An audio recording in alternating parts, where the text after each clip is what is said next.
The wind howled like a banshee across the Montana wilderness, driving snow horizontal against the windows of Michael Harrison's remote ranger cabin.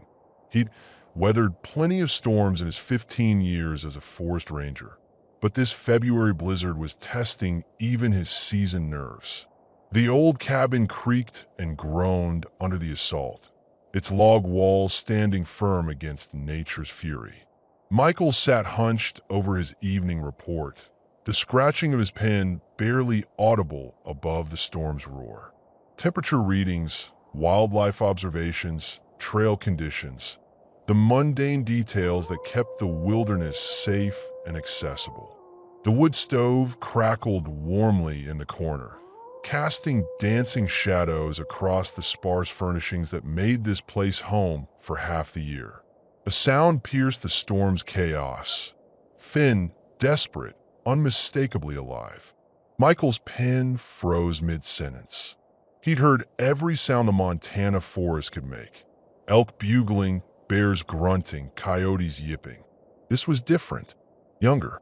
More vulnerable. The sound came again, barely audible through the thick log walls. A whimper, followed by weak scratching at the front door.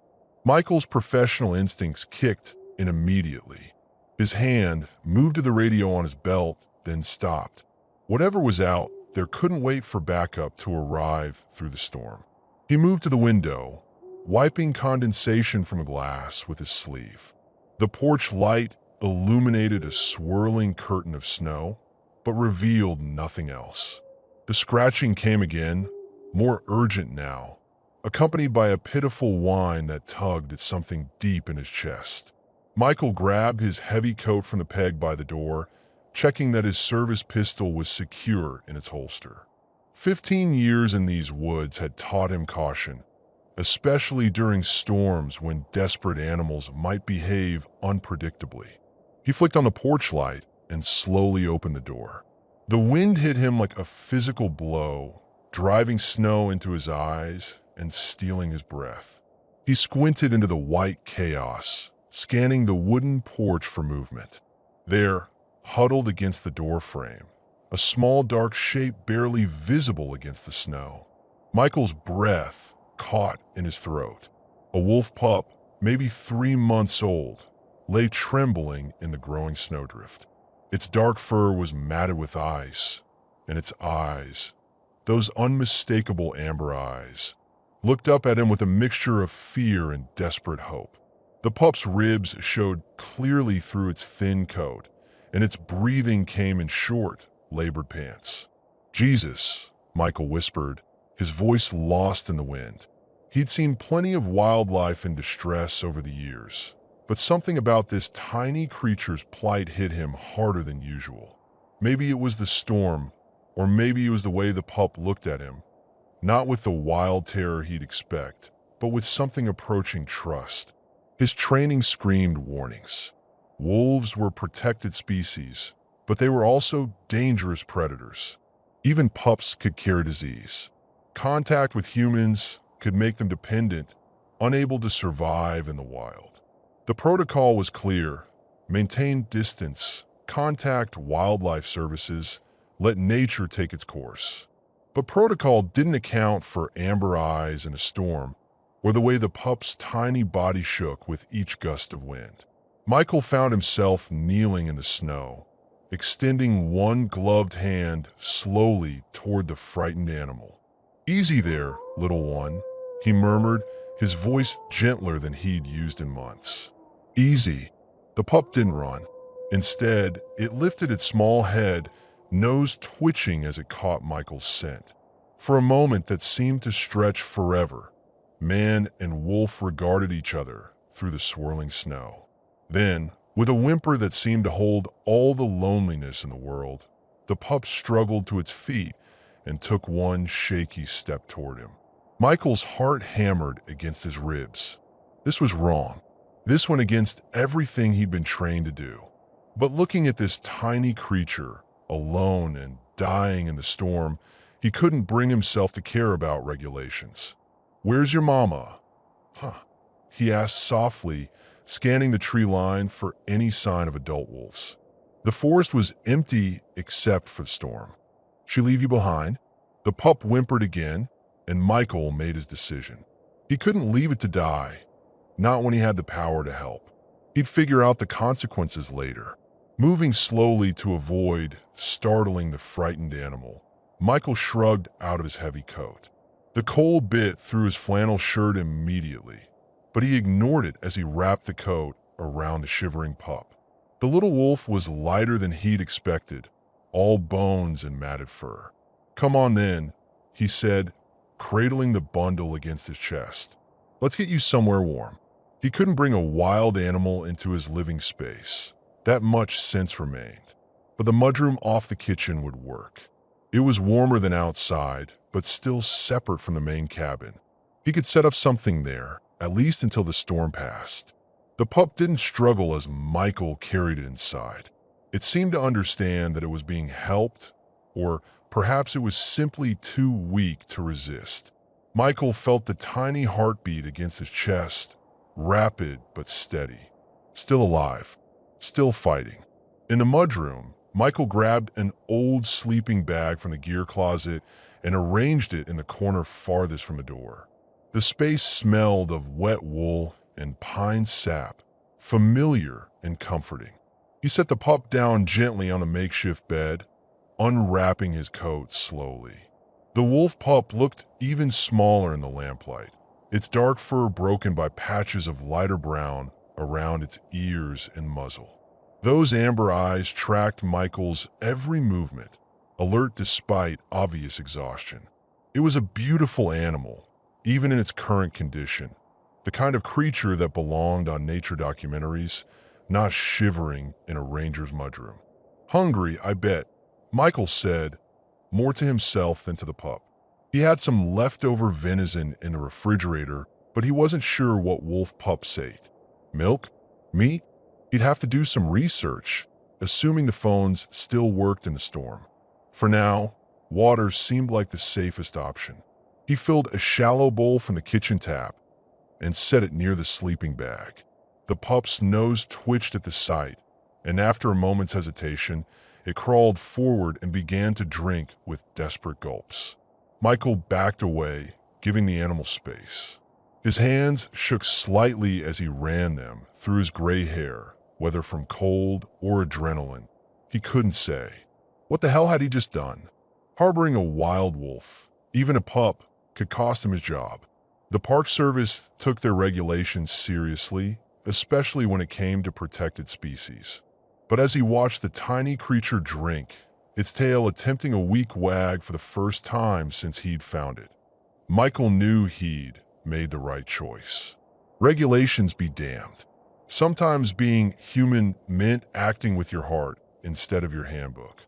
Outside, the storm continued its assault on the cabin, but inside the mudroom, a small life had been given a second chance. Michael settled into the chair by the door, prepared for a long night of watching over his unexpected guest.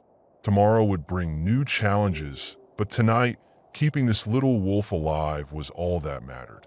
The pup finished drinking and curled up on the sleeping bag, those amber eyes never leaving Michael's face. For the first time since he'd found it, the animal seemed to relax, its breathing settling into the deeper rhythm of approaching sleep. "Sleep well, little one," Michael whispered into the quiet room. "Tomorrow we'll figure out what comes next." Dawn broke gray and muted over the Montana wilderness, the storm having finally exhausted itself sometime before sunrise. Michael woke stiff in the mudroom chair, his neck protesting the awkward sleeping position. The first thing he noticed was the silence. No howling wind, no rattling windows, just the deep quiet that followed heavy snowfall. The second thing he noticed was a pair of amber eyes watching him from the sleeping bag. The wolf pup was awake, alert, and very much alive. Its small head lifted as Michael stirred, ears pricked forward with cautious interest. The animal looked better in daylight, still thin, still young, but with a vitality that hadn't been evident during last night's rescue. Its dark coat had dried to reveal subtle variations in color, charcoal gray, with lighter patches around the muzzle and chest. Michael moved slowly, acutely aware that daylight might bring different reactions from his guest. Wild animals often seem tamer in extremis, only to revert to their natural wariness once the immediate danger passed. He kept his movements deliberate and non-threatening as he checked the water bowl, empty, and assessed the pup's condition. The young wolf tracked every motion but showed no signs of panic. When Michael reached for the water bowl, the pup's tail gave a tentative wag, so brief he might have imagined it. Encouraging, but Michael knew better than to interpret animal behavior through human emotions. Wolves were not dogs, despite their shared ancestry, and this one was wild regardless of its current circumstances. After refilling the water bowl, Michael faced the question that had nagged at him through his restless sleep. What did 3-month-old wolves eat? His knowledge of wolf biology was solid, but practical rather than detailed.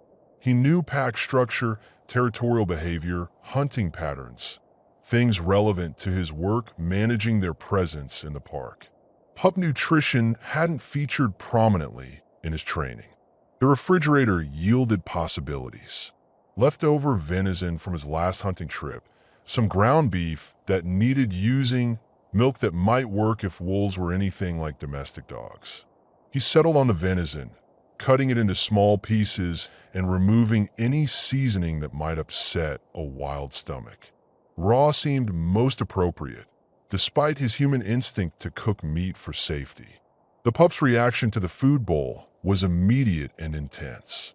Its nose worked overtime, processing scents that clearly spelled food in a language older than human civilization. Michael set the bowl down carefully and retreated to his chair, giving the animal space to eat without feeling trapped or threatened. What followed was both heartbreaking and encouraging. The pup ate with the desperate efficiency of prolonged hunger, yet showed remarkable restraint for such a young animal.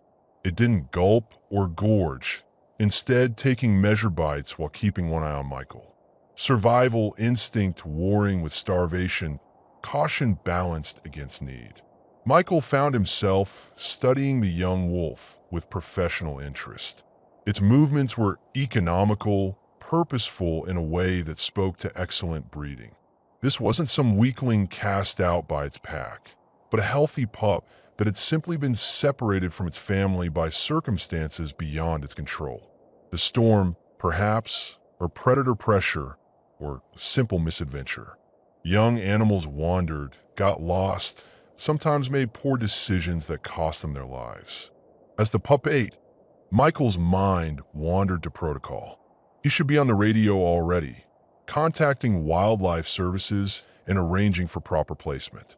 Wolf pups couldn't be released without their pack, and lone wolves rarely survived long in territory already occupied by established groups.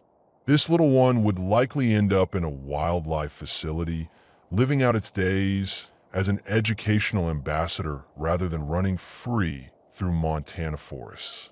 The thought bothered him more than it should have. He'd seen dozens of wild animals transferred to captivity over the years, knew it was often the most humane option.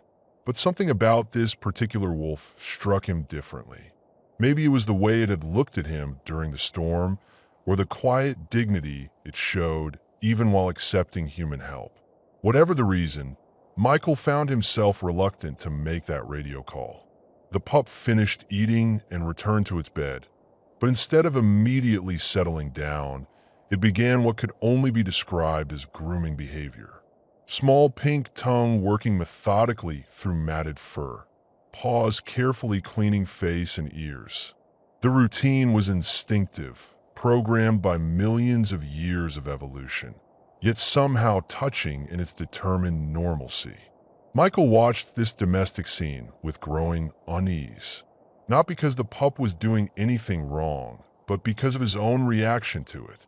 15 years as a ranger had taught him to maintain professional distance from wildlife.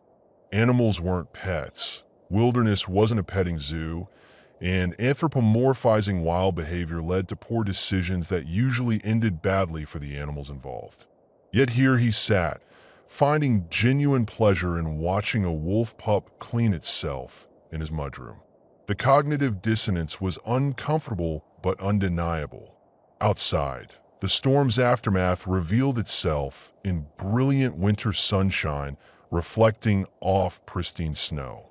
Drifts reached halfway up the cabin windows, and the familiar landmarks of Michael's territory had vanished under a blank white canvas. Beautiful but also isolating. The access road would be impassable for days, and even his snowmobile would struggle in powder this deep. Whatever decisions needed to be made about his unexpected guest would have to wait until the world became navigable again. This realization brought both relief and concern. Relief because it postponed the inevitable phone calls and official reports that would end with the pup's removal. Concern because every day of delay made the eventual separation harder for both of them. And Michael was honest enough to admit that his reluctance wasn't entirely about the animal's welfare.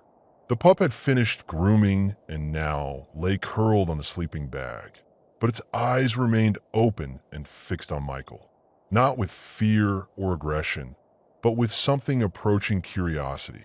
It was studying him as intently as he was studying it, this strange large creature that had appeared in its moment of greatest need, bearing warmth and food instead of threat. Michael recognized the moment for what it was, the first tentative establishment of trust between species. Not friendship, which was a human concept wolves couldn't share, but something more fundamental. Recognition of mutual non-hostility, perhaps. An acknowledgement that despite being natural strangers, they could coexist in this small space without harm. The ranger part of his brain cataloged this as potentially problematic. Wolves that lost their fear of humans often became dangerous to both themselves and people. But the human part of his brain, the part that had responded to desperate whimpering in a storm, saw something different. Not loss of wildness, but pragmatic adaptation. The pup wasn't becoming tame. It was being smart enough to accept help when help was offered. As morning wore into afternoon, a routine began to establish itself. The pup slept frequently, as young animals do, but during waking periods it showed increasing interest in its surroundings. It explored the mudroom's corners cautiously, nose investigating every scent, but always returned to the safety of its sleeping bag when uncertainty arose. Michael provided fresh water and another small meal, maintaining his policy of minimal interaction while ensuring basic needs were met. By evening, the relationship had evolved subtly but significantly. The pup no longer flinched when Michael moved around the room, and once, when he'd been particularly still for a long time, it had actually approached within arm's length before thinking better of the impulse and retreating. Progress, of a sort that made Michael's chest tighten with emotions he preferred not to examine too closely. As darkness fell over the snow-buried landscape, Michael prepared for another night in the mudroom chair. The pup watched these preparations with obvious comprehension. This large, strange creature was staying nearby, maintaining the protective presence that had meant survival during the storm. When Michael finally settled into his chair, the young wolf gave a soft sigh and closed its eyes, trusting enough to sleep deeply. Outside, the Montana wilderness sparkled under starlight, beautiful and deadly in equal measure. Inside the small mudroom, two unlikely companions shared space and silence, each learning to exist in proximity to something foreign yet somehow familiar. Tomorrow would bring new challenges and decisions, but tonight brought rest and a fragile beginning of understanding between species separated by evolution but united by circumstance. The morning sun transformed the storm's devastation into a crystalline wonderland, but Michael's attention focused on practical concerns rather than scenic beauty. The snow had stopped completely, leaving behind drifts that reached the cabin's windowsills and buried familiar landmarks under smooth white curves. More importantly for his current situation, the conditions were perfect for tracking. The wolf pup had awakened before dawn, restless in a way that suggested internal clocks attuned to rhythms Michael couldn't perceive. It paced the small confines of the mudroom, pausing frequently to sniff at the door leading outside. Not the desperate scratching of the night before last, but purposeful investigation that spoke to recovering strength and growing confidence. Michael understood the behavior instinctively. Young wolves were social creatures, programmed by evolution to seek their pack. This pup's restlessness likely meant family was somewhere nearby, possibly searching just as frantically as the youngster was yearning to be found. The storm had scattered them, but storms ended, and wolves were remarkably skilled at reuniting across vast territories.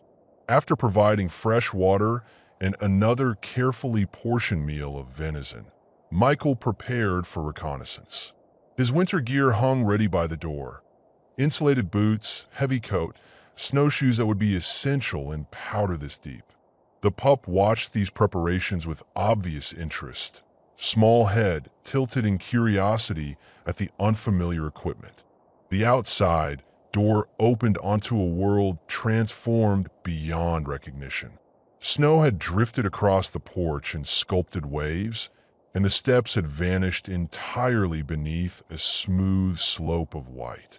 Michael strapped on his snowshoes and stepped into powder that would have reached his thighs without the broad footwear. Each step sank 6 inches even with the shoes, making progress slow but manageable. The first priority was establishing the pup's origin point. Wolves didn't wander randomly, even young ones. They followed scent trails, territorial boundaries, or family tracks until circumstances forced deviation. This little one had appeared at his door for a reason, whether by accident or design, and understanding that reason might illuminate options for reunion. Michael began his search in expanding circles around the cabin, reading the snow like text in a familiar language. Wind had scoured some areas down to bare earth while depositing massive drifts in others, but the story was still readable for those who knew how to interpret the signs. Here, the delicate tracks of a snowshoe hare, barely visible dimples in the surface. There, the broader prints of a mountain cat, probably hunting the same hare before the storm intensified. 200 yards from the cabin, he found what he'd been seeking. Wolf tracks, adult-sized, cutting a determined line through the forest before vanishing under storm accumulation. Not just one set, but several, indicating pack movement through territory Michael knew well. These weren't the meandering tracks of hunting wolves, but the purposeful stride of animals traveling with intent, fleeing something or searching for something lost. Following the trail required careful attention to subtle signs. Wind and fresh snowfall had obscured much of the passage, but wolves were heavy enough to compress snow layers in ways that remained readable even after the storm. Michael traced the path deeper into the forest, noting how it curved around natural obstacles and followed game trails where possible. Efficient movement that spoke to animals familiar with the terrain. 300 yards from the cabin, the story took a disturbing turn. The snow told of chaos. Multiple sets of tracks converged in a clearing where the tale became one of struggle and violence. Gouges in the snow where heavy bodies had rolled and fought. Scattered tufts of fur, dark against the white background. Most ominously, patches of snow stained rusty brown with what could only be blood. Michael approached the scene with professional caution, reading the evidence methodically. 2 adult wolves, judging by track size and depth. Signs of a third presence, larger and more aggressive, possibly a bear, though the tracks were too obscured to be certain. The struggle had been brief but intense, ending when one party fled and the others gave pursuit deeper into the forest. The blood trail continued beyond the clearing, but faintly enough to suggest wounded rather than killed. Hope mixed with concern as Michael followed the crimson dots through the trees. A wounded wolf would be dangerous but survivable if the pack remained intact. An orphan pup, however, faced almost certain death without human intervention. The trail led Michael nearly a mile from his cabin before circumstances forced him to abandon the search. The blood sign had grown progressively fainter, and the terrain ahead descended into a rocky canyon where tracking would become impossible even without storm damage. Whatever had happened to this pup's family had concluded beyond his ability to investigate, at least for now. The return journey gave Michael time to process what he'd discovered. The pup hadn't simply wandered away from its pack. It had been separated by violence. Whether its mother lived remained unknown, but the signs suggested at least one adult wolf had survived the encounter and fled deeper into the wilderness. Standard wolf behavior would dictate that the mother would return to search for missing offspring once immediate danger passed. This realization created new complications for Michael's situation. If the mother was alive and searching, keeping the pup isolated in his cabin might prevent natural reunion. But releasing it into territory where violence had recently occurred could expose the youngster to whatever threat had attacked its family. The professional approach would be immediate contact with wildlife services, but Michael found himself reluctant to make that call. Back at the cabin, the pup greeted his return with obvious agitation. It had clearly detected scents on his clothing that told stories Michael couldn't fully interpret. Pack scent, blood scent, the complex chemical signals that conveyed information in a language older than human speech. The young wolf paced the mudroom with new urgency, whimpering softly in a way that spoke to instincts beyond conscious understanding. Michael observed this behavior with growing certainty that family was indeed nearby. The pup's reactions suggested recognition of familiar scents, possibly even specific individuals. Its distress seemed focused rather than general. Not the anxiety of complete abandonment, but the frustration of forced separation from known pack members. This changed everything about the situation's dynamics. Rather than an orphaned animal needing permanent human intervention, Michael was potentially hosting a temporarily displaced family member. The ethical approach would be facilitating reunion rather than long-term care, but doing so safely required more information than a single morning's tracking could provide. The afternoon brought new considerations as Michael reviewed his options. Weather forecasts called for several more days of cold but clear conditions, perfect for extended tracking efforts. His supplies were adequate for both himself and the pup, though continued feeding wild game to a wolf would eventually require explanation to his supervisors. Most critically, his radio remained functional despite the storm, meaning he could contact authorities whenever he chose to do so. For now, Michael decided on continued observation and preparation. If the mother was searching, she would likely expand her range as desperation grew. The cabin represented a logical place to investigate, especially if she could detect her offspring's scent. Setting up conditions for safe reunion would require careful planning, but it offered the best outcome for all involved. As evening approached, Michael prepared for another night of vigilance. The pup had settled somewhat after its earlier agitation, but remained more alert than previous evenings. It positioned itself near the outer door, clearly listening for sounds Michael's less acute hearing couldn't detect, waiting, perhaps, for signals that would mean family and safety and the return of the world it understood.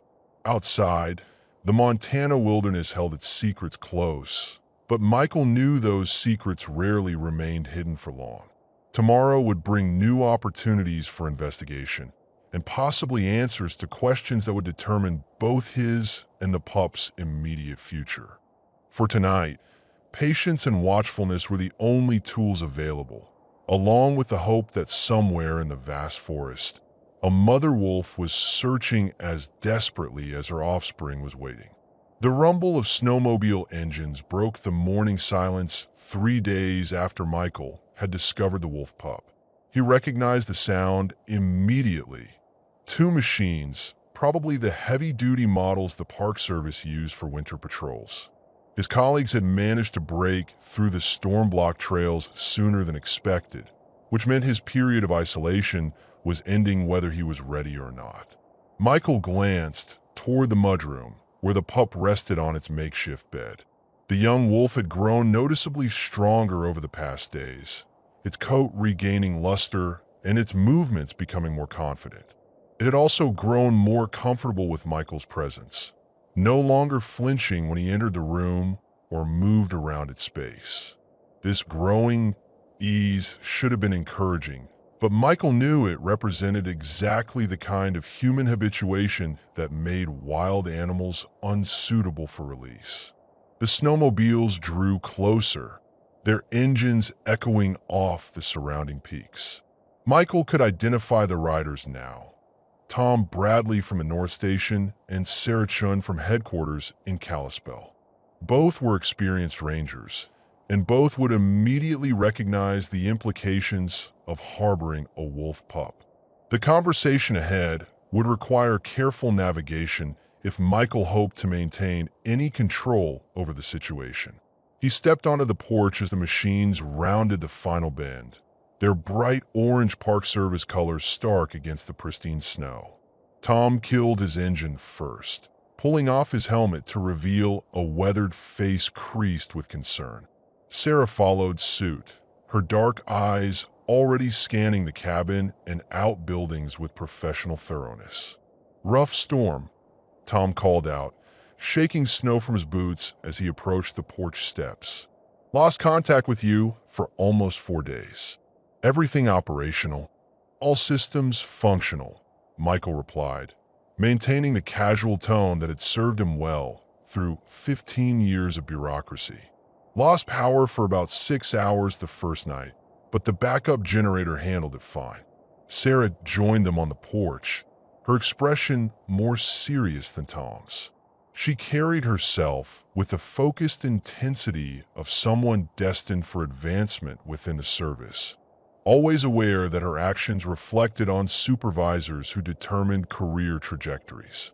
Michael had worked with her on several occasions and respected her competence, but he also knew she followed regulations with religious devotion. "Any wildlife incidents during the storm?" she asked, consulting a tablet that somehow still functioned despite the cold. "We've had reports of unusual animal behavior throughout the region. Predator-prey dynamics get disrupted when weather forces territorial compression." The question hung in the air like a trap waiting to be sprung. Michael kept his expression neutral while his mind raced through possible responses. Truth would end the situation immediately. Sarah would have the pup loaded onto a snowmobile and transported to wildlife services before lunch. Lies were dangerous with colleagues this experienced, especially when evidence might contradict his statements later. "Nothing dramatic," he said finally, choosing words that were technically accurate while avoiding the whole truth. "Some tracks around the cabin that got covered by fresh snow. Probably deer seeking shelter during the worst of it." Tom nodded, accepting this explanation without question. Sarah made a note on her tablet, but seemed satisfied as well. The conversation moved to routine matters: weather damage assessment, trail conditions, supply needs for the remainder of winter.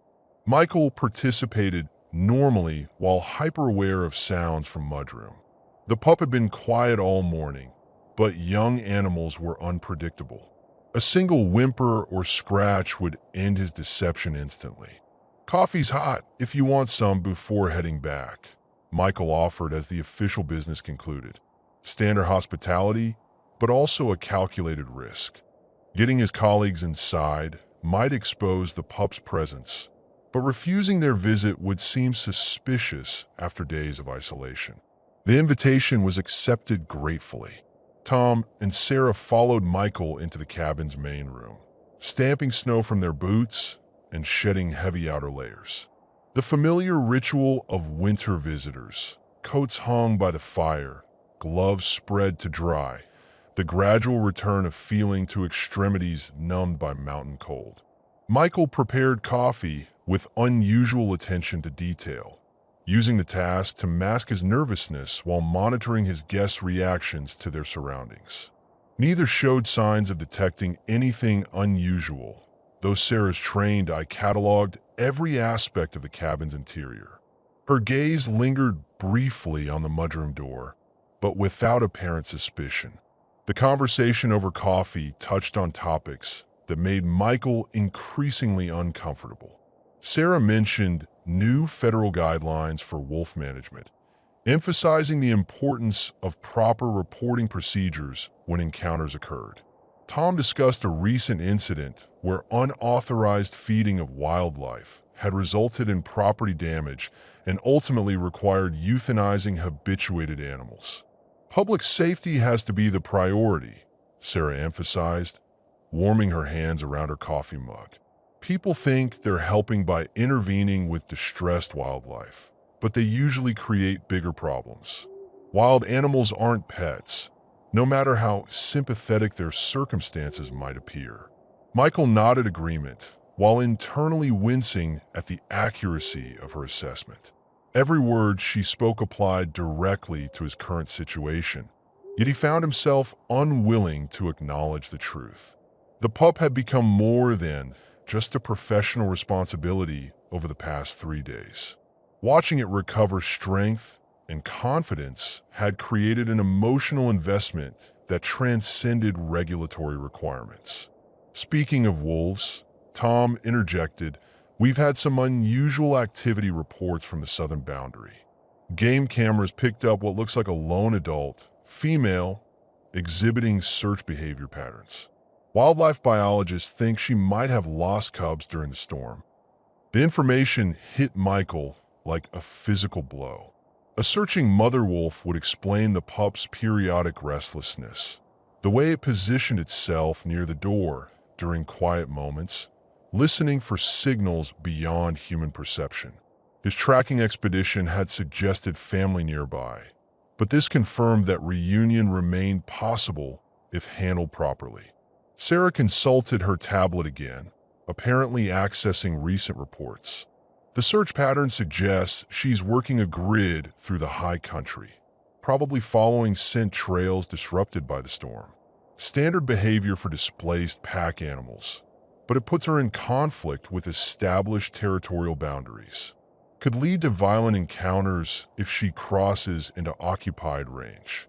Michael's coffee had gone cold in his hands, but he continued drinking it to maintain normal appearances. The conversation had moved beyond uncomfortable into genuinely painful territory. Every detail his colleagues shared reinforced both the pup's connection to the searching female and the potential consequences of his intervention. "Any recommendations for civilian encounters?" he asked, hoping to gather information without revealing his personal interest in the subject. "Standard protocol," Sarah replied immediately. "Maintain distance, document the sighting, report to wildlife services for professional assessment. Lone wolves can be unpredictable, especially females with missing offspring. They sometimes show unusual aggression or approach human habitations seeking assistance their instincts can't properly process." The irony was not lost on Michael. His colleagues were describing exactly the scenario that might unfold if the mother detected her pup's presence at his cabin. Their professional advice was precisely what he should follow, yet something deeper than career considerations held him back from making the necessary disclosure. Tom finished his coffee and began preparing for departure.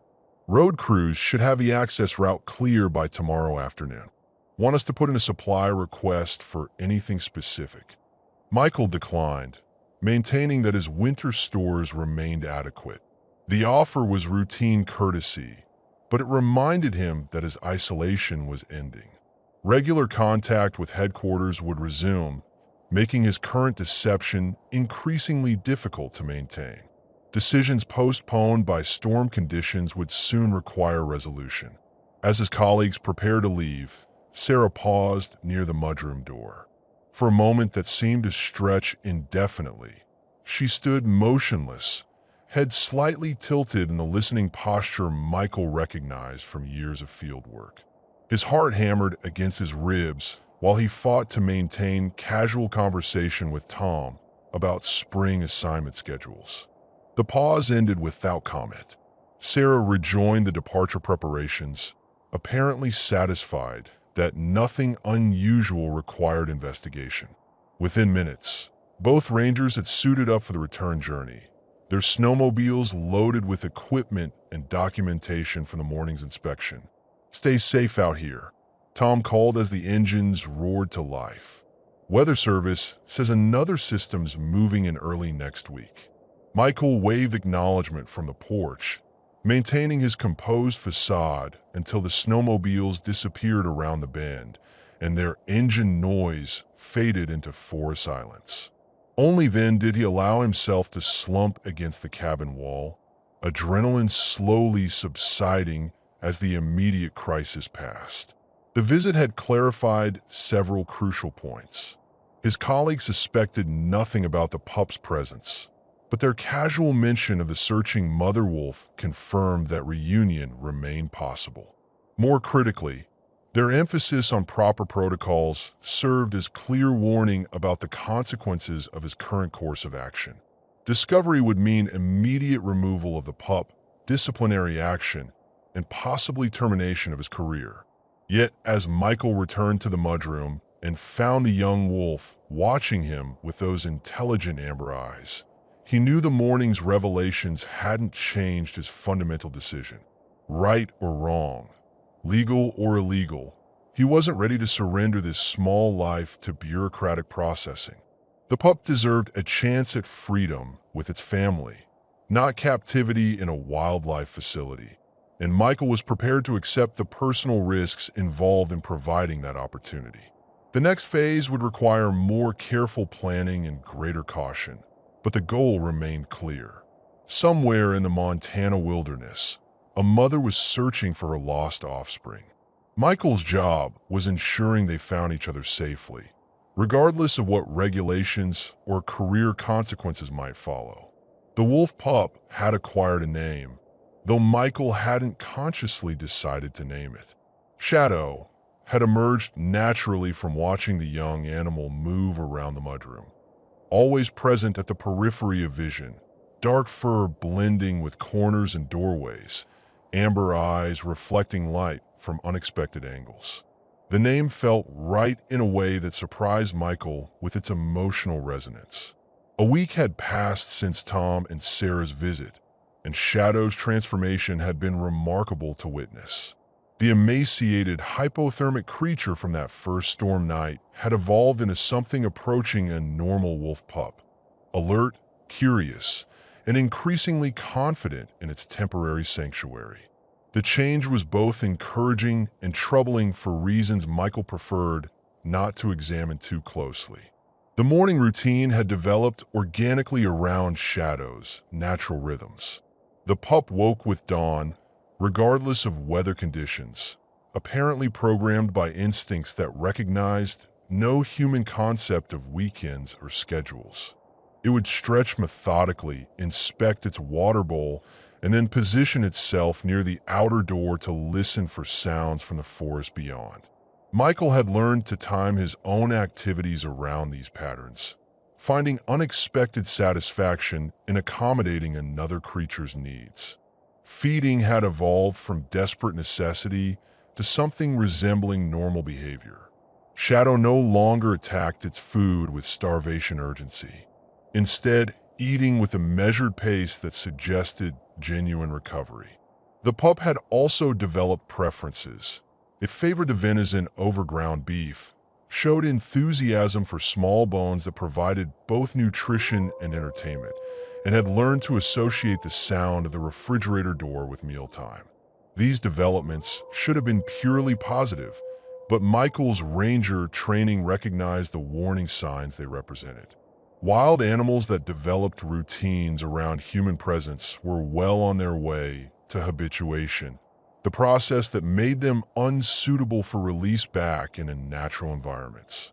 Every day Shadow spent in the mudroom made eventual reintegration with its pack more complicated and potentially dangerous. Yet watching the pup's daily activities provided unexpected pleasure that Michael found difficult to rationalize away.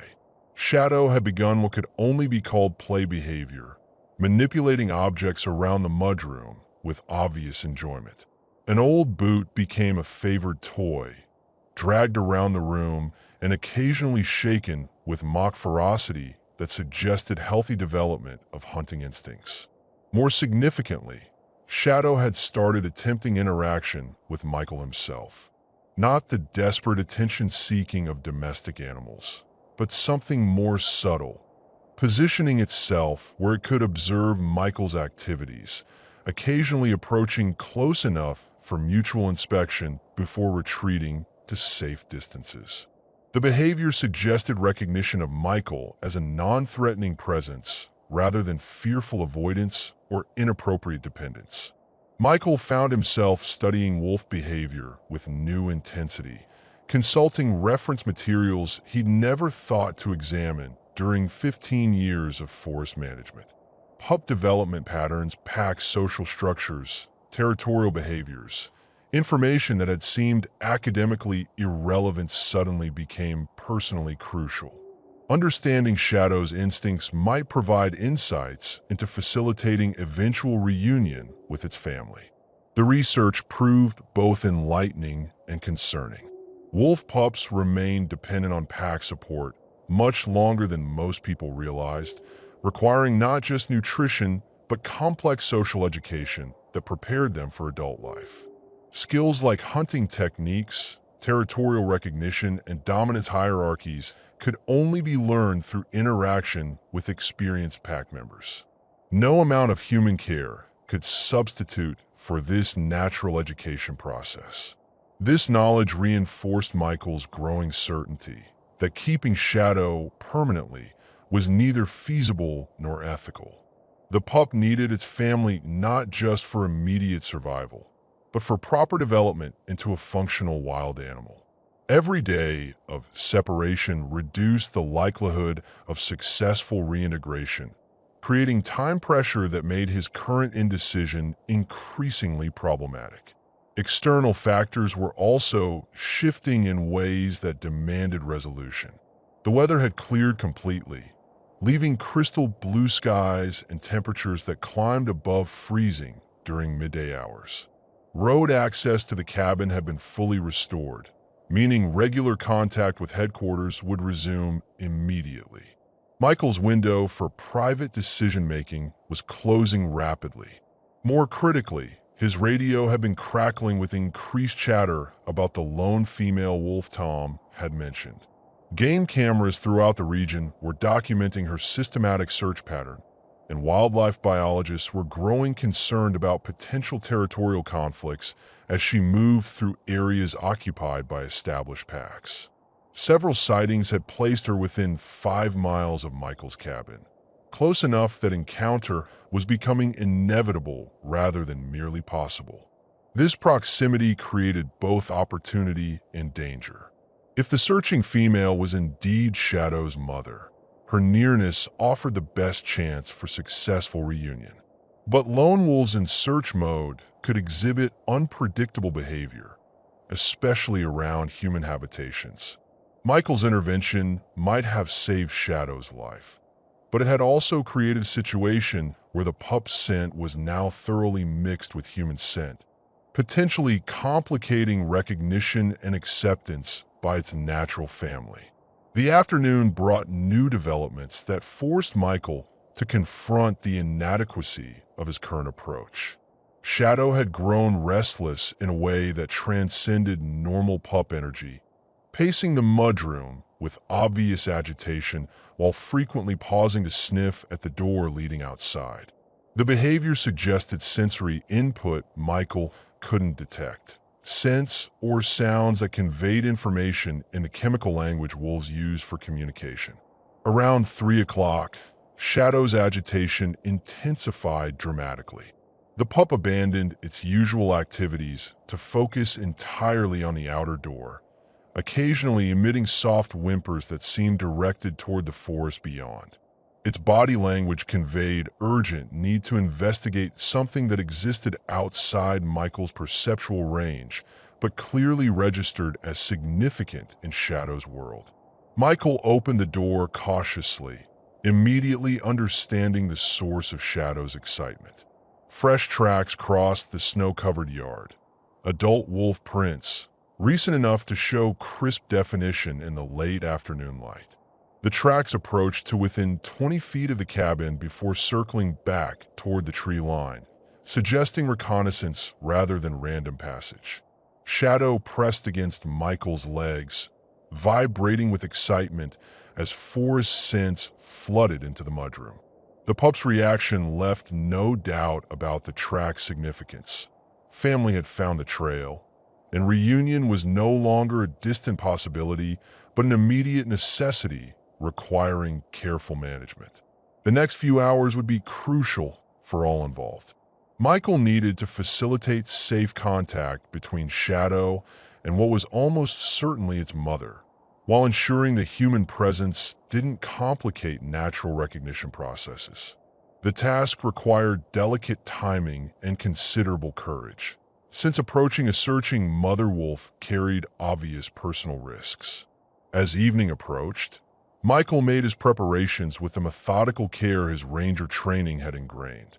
Emergency radio positioned for immediate contact, first aid supplies readily accessible, escape routes planned in case the situation deteriorated beyond his ability to manage. Most importantly, he prepared himself emotionally for the separation that successful reunion would require. Shadow seemed to understand that something significant was about to occur. The pup had positioned itself near the door and remained there as darkness gathered, occasionally looking back at Michael with what could only be interpreted as expectant trust. Tomorrow would likely bring the resolution both had been working toward, though neither could predict exactly how events would unfold. Outside in the Montana wilderness, a mother continued her systematic search for missing offspring, driven by instincts that recognized no human concepts of impossible odds or reasonable limits. Inside the warm mudroom, her pup waited with growing anticipation for reunion with the world it was born to inhabit. Between them, a human wrestled with emotions and responsibilities that defied simple resolution, knowing that doing right by both wolves might require sacrifice of his own immediate desires. The stage was set for conclusions that would determine whether Michael's intervention had truly helped or merely postponed the inevitable. Tomorrow would provide answers to questions that had sustained him through a week of unprecedented emotional investment in wildlife that was never meant to be his responsibility. February settled into the rhythm that defined Montana winters. Long stretches of bitter cold punctuated by brief warming periods that reminded inhabitants that spring existed somewhere beyond the current reality. Michael had fallen into routines shaped entirely around Shadow's presence, though he refused to acknowledge how thoroughly the wolf pup had reorganized his daily existence. The morning routine began before dawn with the soft sounds of Shadow stirring on the sleeping bag. The pup had developed an internal clock that functioned regardless of external conditions, waking consistently at the same hour whether skies were clear or storm clouds gathered overhead. Michael had learned to anticipate this schedule, setting his own alarm 15 minutes earlier to prepare for the day's first interaction.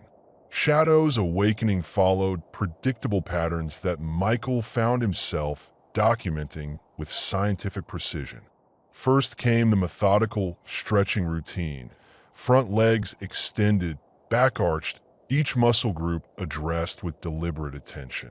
Then inspection of the water bowl, regardless of whether it needed refilling. Finally, the positioning near the outer door for the morning listening session that sometimes lasted 20 minutes or more. Michael had begun keeping a detailed journal of these observations, initially justifying the practice as professional documentation that might prove useful for wildlife management purposes. The leather-bound notebook filled steadily with entries that recorded everything from Shadow's food preferences to behavioral changes that suggested ongoing development toward adult instincts. Day 12, he wrote in careful script. Subject shows increased interest in sound from outside. Ears orient toward specific directions for extended periods, suggesting ability to isolate and identify individual audio sources beyond human range. Play behavior continues to develop. Yesterday, discovered subject had learned to manipulate door latch, though lacked strength to actually open it. The clinical language couldn't quite mask the personal investment evident in Michael's increasingly detailed observations. He recorded Shadow's first successful attempt to catch a mouse that had wandered into the mudroom, noting both the pup's obvious pride in the achievement and its apparent confusion about what to do with the captured prey. He documented the way Shadow had begun responding to his voice, not with domestic animal eagerness, but with the focused attention of a wild creature assessing a familiar but foreign presence. Most significantly, Michael tracked the subtle changes in Shadow's relationship with the space itself. The pup had initially treated the mudroom as temporary shelter, remaining constantly alert for opportunities to leave. Gradually, it had begun to exhibit territorial behaviors, scent marking corners, arranging objects in preferred configurations, defending its sleeping area from imaginary intruders with mock aggression that suggested healthy development of natural instincts. These observations raised questions Michael wasn't entirely comfortable examining. Shadow's growing comfort with captivity should have been concerning from a wildlife management perspective, but Michael found himself taking satisfaction in the pup's apparent contentment. The contradiction between professional obligation and personal response created cognitive dissonance that he addressed by focusing on the scientific aspects of his documentation. The daily routine extended beyond observation into active care that required increasing sophistication as Shadow grew stronger and more demanding. Food preparation had evolved from simple meat distribution to complex meal planning that accounted for nutritional needs, portion control, and behavioral enrichment. Michael researched wolf dietary requirements with academic thoroughness, calculating protein ratios and mineral supplements with precision that surprised him. Exercise presented particular challenges in the confined space available. Shadow had outgrown simple play activities and required more complex stimulation to prevent the psychological deterioration that affected captive wildlife. Michael improvised solutions, hiding food around the mudroom to encourage hunting behaviors, introducing new objects for investigation and manipulation, even constructing simple puzzle feeders that challenged Shadow's problem-solving abilities. The afternoon hours brought what Michael privately considered the day's most rewarding period. Shadow would settle into alert relaxation, often positioning itself where it could observe Michael's activities while remaining comfortable. These sessions provided opportunities for mutual study that revealed aspects of wolf behavior unavailable through textbook learning. Michael observed how Shadow processed information through multiple sensory channels simultaneously, nose constantly working to analyze chemical messages, ears swiveling to track sound sources, eyes cataloging visual details with predatory precision. The integration of these inputs into behavioral responses demonstrated intelligence that operated on completely different principles from human cognition, yet achieved results that were equally sophisticated. More personally significant were the moments when Shadow seemed to actively seek proximity to Michael's presence. Not the attention-seeking behavior of domestic animals, but something more subtle, positioning itself near enough for mutual awareness while maintaining independence and dignity. These interactions suggested recognition rather than dependence, acknowledgement of beneficial coexistence rather than submission to human authority. Michael found himself analyzing these moments with intensity that went beyond professional interest. Shadow's acceptance of his presence represented something unique in his 15 years of wildlife work.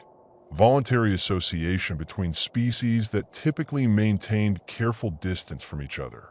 The relationship challenged assumptions about wild animal behavior. While creating emotional connections, Michael struggled to categorize appropriately. Evening brought the most complex part of each day's routine. Shadow's energy levels peaked during twilight hours, triggering behaviors that clearly related to pack hunting patterns embedded in genetic memory. The pup would pace the mudroom with focused intensity, occasionally emitting soft vocalizations that seemed directed toward the forest beyond the walls. These sessions sometimes lasted hours, testing both Shadow's patience and Michael's resolve to maintain the current arrangement. The vocalizations particularly affected Michael's growing unease about the situation's sustainability. Shadow's calls clearly intended to communicate with pack members, and the lack of response seemed to create genuine distress in the young wolf. Michael documented these episodes with clinical precision while privately wrestling with questions about whether his intervention was truly beneficial or merely postponing inevitable tragedy. Weather patterns added another layer of complexity to the daily routine. Clear nights brought increased agitation from Shadow, suggesting that environmental conditions affected the pup's ability to detect scents or sounds from distant pack members. Storm systems had the opposite effect, creating a sense of enforced quiet that seemed to calm Shadow's restlessness, while simultaneously making Michael more anxious about the mother wolf's continued searching efforts. The radio provided regular updates on wildlife activity throughout the region, including continued reports of the lone female's systematic search pattern. Each report placed her closer to Michael's location, creating time pressure that made his current indecision increasingly untenable. Wildlife biologists were beginning to express concern about the female's behavior, noting signs of increasing desperation that could lead to dangerous encounters with humans or established wolf packs. Michael's journal entries began reflecting this growing tension between personal attachment and professional responsibility. Day 18, he wrote. Subject shows clear signs of pack bonding instincts despite absence of appropriate social partners. Increased vocalization during evening hours suggests growing need for species-appropriate interaction. Current arrangement becoming unsustainable from both human and animal welfare perspectives. The clinical language couldn't disguise the emotional weight of acknowledging what Michael had known intellectually from the beginning. Shadow belonged in the wild with its natural family, not in comfortable captivity with a human who cared deeply but could never provide appropriate social environment for proper development. Yet each day brought new moments that reinforced the bond forming between them.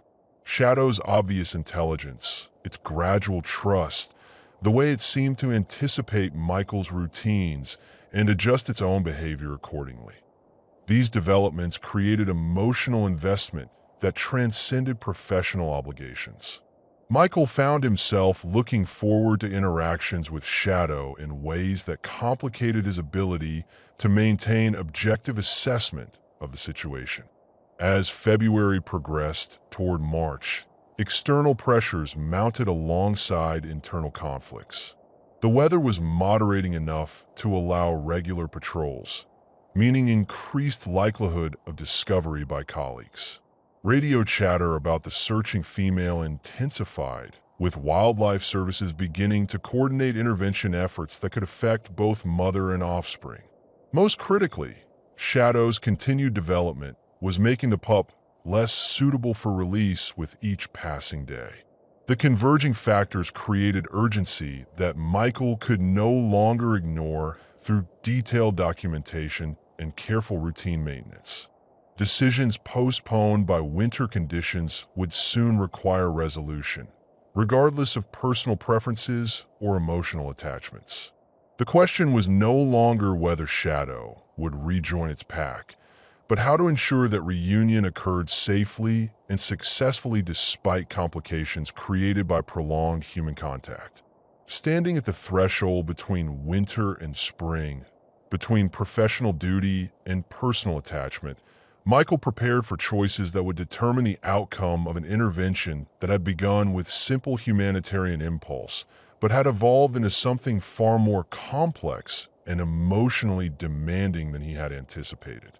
The change in Shadow's behavior manifested gradually, so subtly that Michael almost missed the significance of what he was witnessing. It began with altered attention patterns during the third week of February. The pup's focus shifting from passive observation of its environment to active assessment of potential opportunities. Where Shadow had previously watched Michael's activities with curious detachment, it now studied his movements with predatory intensity that suggested fundamental shifts in neurological development. The first concrete evidence appeared during a routine feeding session.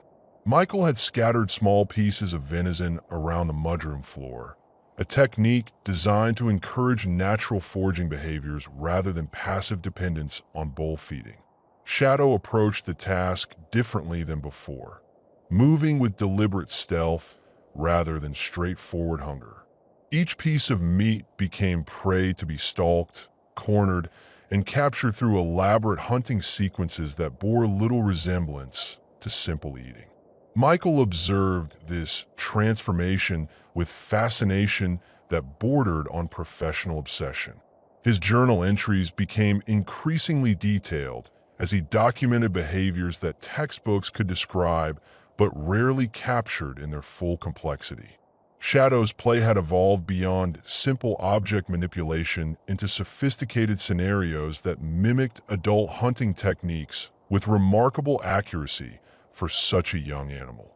The pup had developed what could only be called hunting routines, elaborate behavioral sequences that followed predictable patterns while allowing for improvisation based on changing circumstances. A leather glove became a challenging prey item that required stalking, pouncing, and prolonged wrestling before submission. An old rope transformed into a snake-like adversary that demanded different tactical approaches, emphasizing speed and precision rather than brute force. Most significantly, Shadow had begun demonstrating pack hunting behaviors despite its isolation from other wolves. It would position itself strategically before initiating attacks, often using furniture or walls to funnel imaginary prey into predetermined kill zones. The sophistication of these tactics suggested genetic programming that operated independently of learned experience, evolutionary wisdom encoded at the cellular level and activated by developmental triggers Michael could observe but not fully comprehend. The emergence of these instincts created new challenges for managing Shadow's captivity. The mudroom that had seemed adequately spacious for a recovering pup now felt cramped for an animal whose behavioral repertoire demanded territorial range and complex environmental interaction. Shadow's energy levels had increased dramatically as hunting drives activated, requiring expanded opportunities for physical and mental stimulation that Michael struggled to provide within available space. Michael responded by creating increasingly elaborate enrichment activities designed to channel shadows, developing instincts into safe but satisfying expressions. He constructed obstacle courses from available materials, hiding food in locations that required problem solving and physical agility to access. Simple puzzles became multi-stage challenges that engaged Shadow's intelligence, while providing outlets for predatory energy that might otherwise manifest in problematic behaviors. The results exceeded Michael's expectations, while simultaneously deepening his appreciation for wolf cognitive capabilities. Shadow approached each new challenge with systematic methodology that suggested genuine reasoning rather than trial and error learning. The pup would assess obstacles from multiple angles, test various approaches, and modify tactics based on previous results in ways that demonstrated flexible thinking rather than rigid instinctual responses. One particular incident crystallized Michael's understanding of Shadow's developing sophistication. A mouse had entered the mudroom through some undetected gap, providing the first opportunity for Shadow to apply hunting instincts to actual prey rather than simulated targets. Michael watched from across the room as Shadow transformed from playful pup into efficient predator within seconds of detecting the intruder. The hunt itself was brief but instructive. Shadow employed tactics that seemed impossibly advanced for its age and experience, using patience to position the mouse between itself and a wall, then executing a precision strike that demonstrated both power and control. The kill was clean and quick, suggesting instinctual knowledge of anatomy and vulnerability that no amount of play could have taught. Equally significant was Shadow's behavior after the successful hunt. Rather than immediately consuming its prey, the pup carried the mouse to its sleeping area and engaged in what appeared to be ritualistic behaviors: scent marking, brief vocalizations, and careful positioning of the carcass. These actions served no obvious practical purpose, but clearly held importance in Shadow's behavioral framework, suggesting cultural or social dimensions to hunting that transcended simple nutrition acquisition. Michael documented these observations with scientific rigor while privately marveling at the complexity of instinctual knowledge Shadow possessed despite its youth and isolation. The pup's hunting capabilities were developing exactly as they would in natural pack environments, suggesting that genetic programming could substitute for social learning to a remarkable degree. Yet Michael also recognized that certain aspects of wolf development required pack interaction that no human intervention could provide. The social dimensions of hunting behavior became increasingly apparent as Shadow skills developed. The pup would often pause during successful hunts to vocalize in directions where pack members would normally be positioned, clearly expecting responses that never came. These moments of confused waiting revealed the limitations of solitary development and reminded Michael that Shadow's current growth trajectory was fundamentally incomplete without species-appropriate social partners. Weather conditions during late February provided opportunities for expanded environmental exposure that Michael approached with careful planning. On days when temperatures rose above freezing and wind remained minimal, he began allowing Shadow supervised access to the fenced area behind the cabin. These excursions required constant vigilance, but provided invaluable opportunities for Shadow to experience natural hunting conditions within controlled parameters. The transformation in Shadow's behavior outdoors was remarkable. The pup moved with confidence and purpose that seemed almost supernatural compared to its indoor demeanor, clearly responding to sensory inputs unavailable within the cabin's walls. Snow became a medium for tracking practice as Shadow followed scent trails left by small mammals, demonstrating olfactory capabilities that made Michael's own senses seem hopelessly primitive by comparison. These outdoor sessions also revealed Shadow's growing awareness of its larger environment and place within it. The pup would often pause during exploration to scan the surrounding forest with obvious yearning, responding to sounds and scents that carried messages Michael couldn't interpret but clearly held significance in Shadow's world. These moments of connection with the wild environment beyond its captivity suggested psychological needs that went far beyond physical comfort or nutritional adequacy. The radio brought regular updates about the searching female wolf, each report placing her closer to Michael's location while documenting behavioral changes that wildlife biologists found increasingly concerning. The lone wolf's systematic search pattern had become more erratic, suggesting desperation that could lead to dangerous encounters with humans or territorial conflicts with established packs. Time pressure for resolution was mounting as external factors moved beyond Michael's ability to control or predict.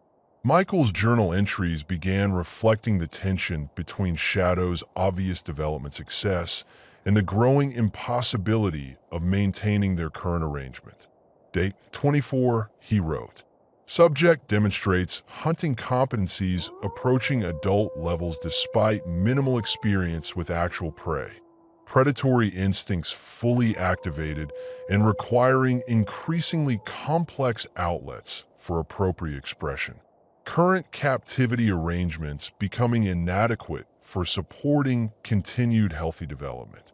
The clinical language couldn't mask Michael's growing realization that Shadow's success was creating the very conditions that made separation inevitable.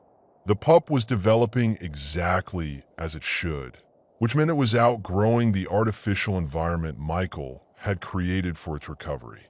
Every sign of healthy development brought them closer to the moment when Shadow would need to rejoin its natural community, regardless of Michael's personal attachment to their unusual relationship. Late February brought the first concrete evidence that resolution could no longer be postponed indefinitely. Shadow's vocalizations had increased in frequency and intensity, clearly designed to communicate with pack members over long distances. On several occasions, Michael thought he detected faint responses from the forest, though he couldn't be certain whether these sounds represented actual wolf communication or wishful interpretation of wind and wildlife noise. The possibility of nearby pack members created both opportunity and urgency. If Shadow's family was indeed close enough for vocal contact, reunion might be achievable through careful management. But prolonged delay could result in the searching female moving beyond the area entirely, eliminating chances for natural resolution of Shadow's displacement. The window for action was narrowing as spring approached and territorial pressures intensified throughout the region. As February ended and March began, Michael prepared for decisions that could no longer be avoided through detailed documentation and careful routine management. Shadow's successful development had created conditions that demanded resolution, while external factors converged in ways that would soon force choices regardless of personal preferences. The question was no longer whether change would come, but how to ensure that inevitable transitions served Shadow's best interests while honoring the trust that had developed between them during their remarkable winter together. The tracks appeared overnight during the first week of March, crisp impressions in fresh snow that told a story Michael had been both anticipating and dreading. Adult wolf prints circled the cabin at distances that suggested careful reconnaissance, close enough to gather detailed scent information, far enough to avoid immediate detection by human occupants. The pattern indicated systematic investigation rather than casual passage, methodical assessment that could only mean one thing: Shadow's family had found them. Michael studied the evidence with professional thoroughness while Shadow pressed against his legs, vibrating with excitement that confirmed what the tracks already revealed. The pup's reaction was immediate and intense. Rapid breathing, constant movement between Michael and the door, soft whimpers that clearly intended communication with something beyond human perception. For the first time since Michael had found it, Shadow seemed genuinely agitated by confinement rather than merely restless. The tracks measured precisely what Michael expected from an adult female wolf. Pad width indicating an animal of approximately 60 pounds, stride length suggesting travel at investigation pace rather than hunting speed. The impressions were deep enough to have been made within the last 6 hours, probably during the pre-dawn darkness when wolves typically move through human-occupied territory. Most significantly, the scent marking behavior evident around the cabin's perimeter indicated recognition of something worth claiming or protecting. Michael's radio crackled with morning chatter that included references to the lone female's continued presence in the area. Wildlife biologists were documenting her search pattern with increasing concern, noting behaviors that suggested desperation beyond normal maternal instincts. Several reports mentioned vocalizations heard during night hours, long-distance communications that might indicate attempts to contact missing pack members across territorial boundaries. The convergence of evidence created urgency that Michael could no longer ignore through careful observation and detailed documentation. The mother had found Shadow's location and was actively investigating conditions for potential reunion. Her nocturnal reconnaissance suggested caution rather than immediate approach, probably due to heavy human scent contamination around the cabin. The situation required active management if reunion was to occur safely for all involved parties. Shadow's behavioral changes throughout the morning confirmed the significance of the overnight visitation. The pup abandoned its normal routines to focus entirely on the outer door, occasionally emitting vocalizations that seemed designed to carry beyond the immediate area. These calls were different from the evening expressions Michael had become accustomed to. More urgent, more specifically directed, clearly intended as responses to communication Shadow could detect, but Michael could not. The afternoon brought developments that transformed possibility into immediate necessity. Michael was documenting Shadow's behavioral changes when the pup suddenly froze in alert posture, every muscle focused on sound from outside. For several minutes, Shadow remained motionless except for ears that swiveled to track something moving through the surrounding forest. Then came a sound that raised hair on the back of Michael's neck, a long, mournful howl that seemed to originate from the ridge behind the cabin. Shadow's response was immediate and heartbreaking. The pup threw back its head and answered with vocalizations that carried emotional weight no human language could adequately describe. Longing, recognition, desperate need, all compressed into sounds that spoke to connections deeper than conscious thought. The exchange continued for several minutes before ending in silence that seemed to press against the mudroom walls with physical weight. Michael understood that he had just witnessed the first direct communication between Shadow and its mother in over a month. The recognition was mutual and immediate, confirming genetic bonds that had survived separation and environmental challenges that would have severed less fundamental connections.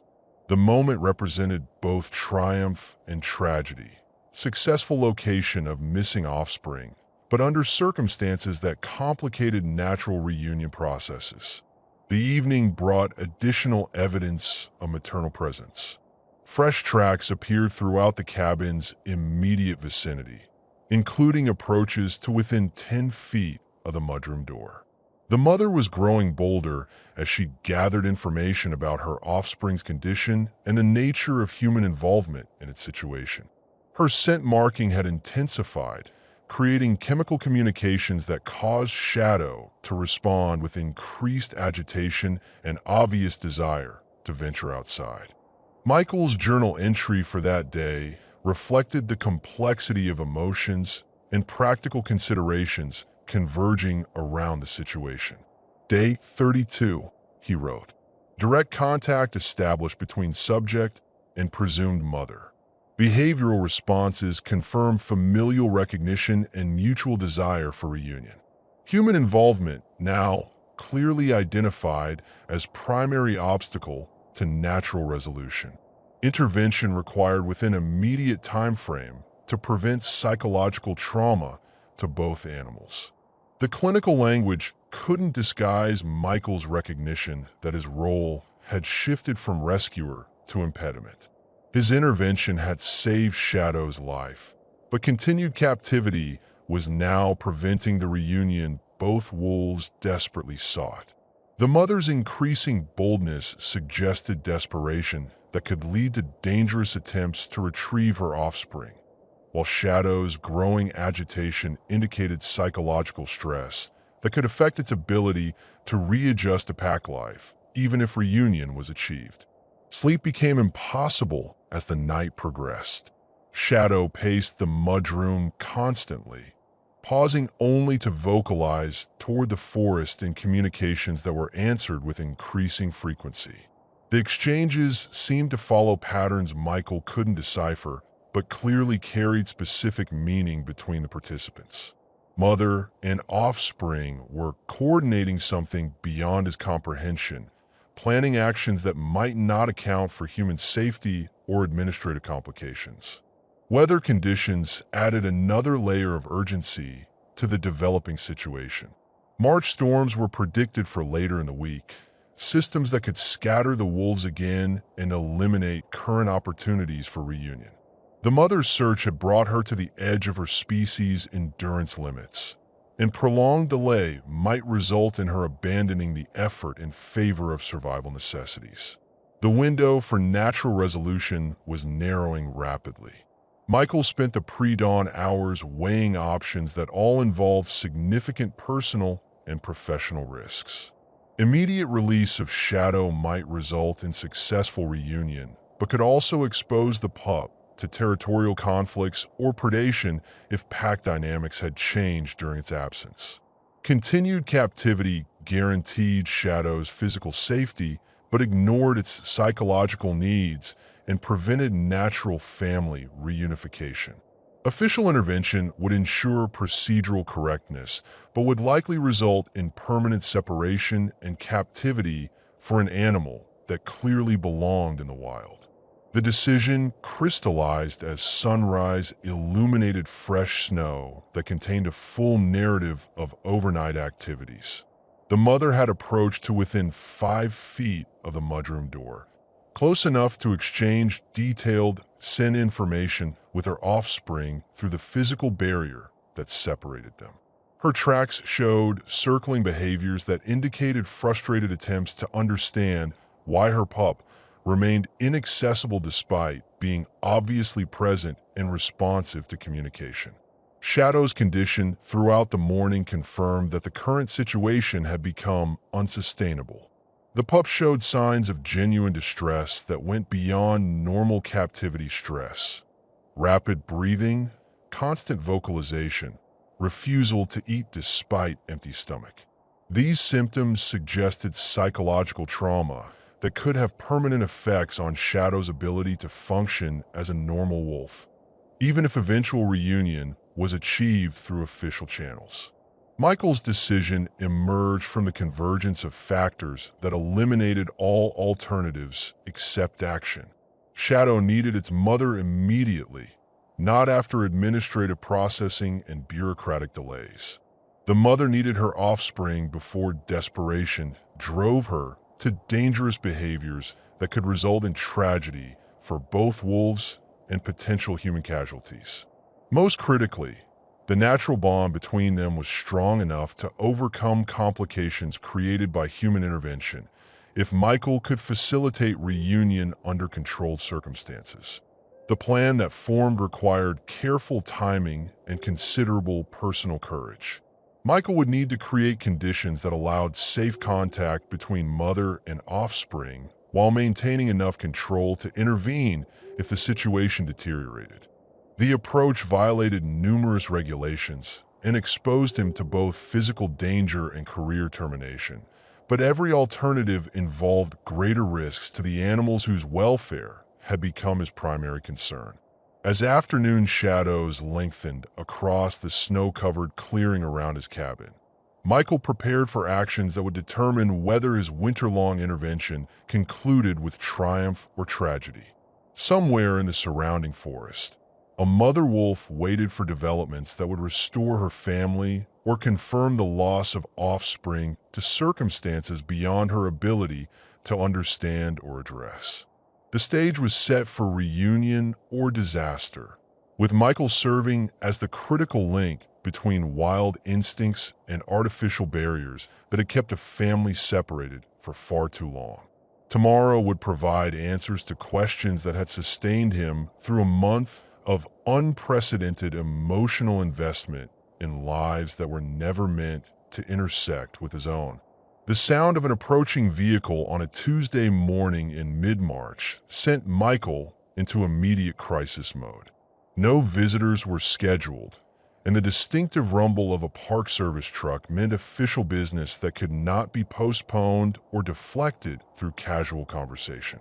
Shadow responded to Michael's sudden tension by retreating to the corner of the mudroom, amber eyes alert to dangers it could sense but not identify. Through the front window, Michael watched a green government pickup navigate the final turn before his cabin. The vehicle moved with the careful precision of someone unfamiliar with the access road's winter challenges, probably a supervisor from headquarters rather than a field ranger accustomed to mountain driving conditions. The realization that this was likely an unannounced inspection filled Michael with dread that threatened to overwhelm his ability to think clearly.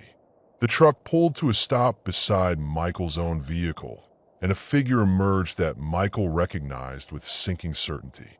District Supervisor Janet Morrison, a woman whose reputation for thoroughness and regulatory compliance preceded her into every professional interaction.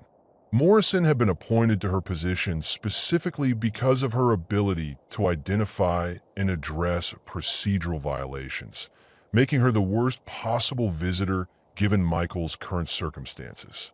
Michael had perhaps 30 seconds before Morrison reached the cabin door. Shadow needed to be relocated immediately to somewhere beyond casual detection, but the pup's current state of agitation made quick transport risky.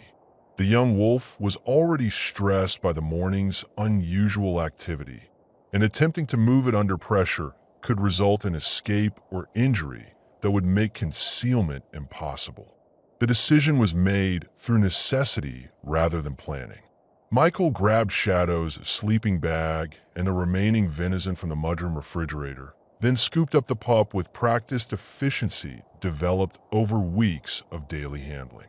Shadow submitted to the transport with trust that made Michael's deception feel like profound betrayal. But alternative actions would result in consequences far worse for all involved.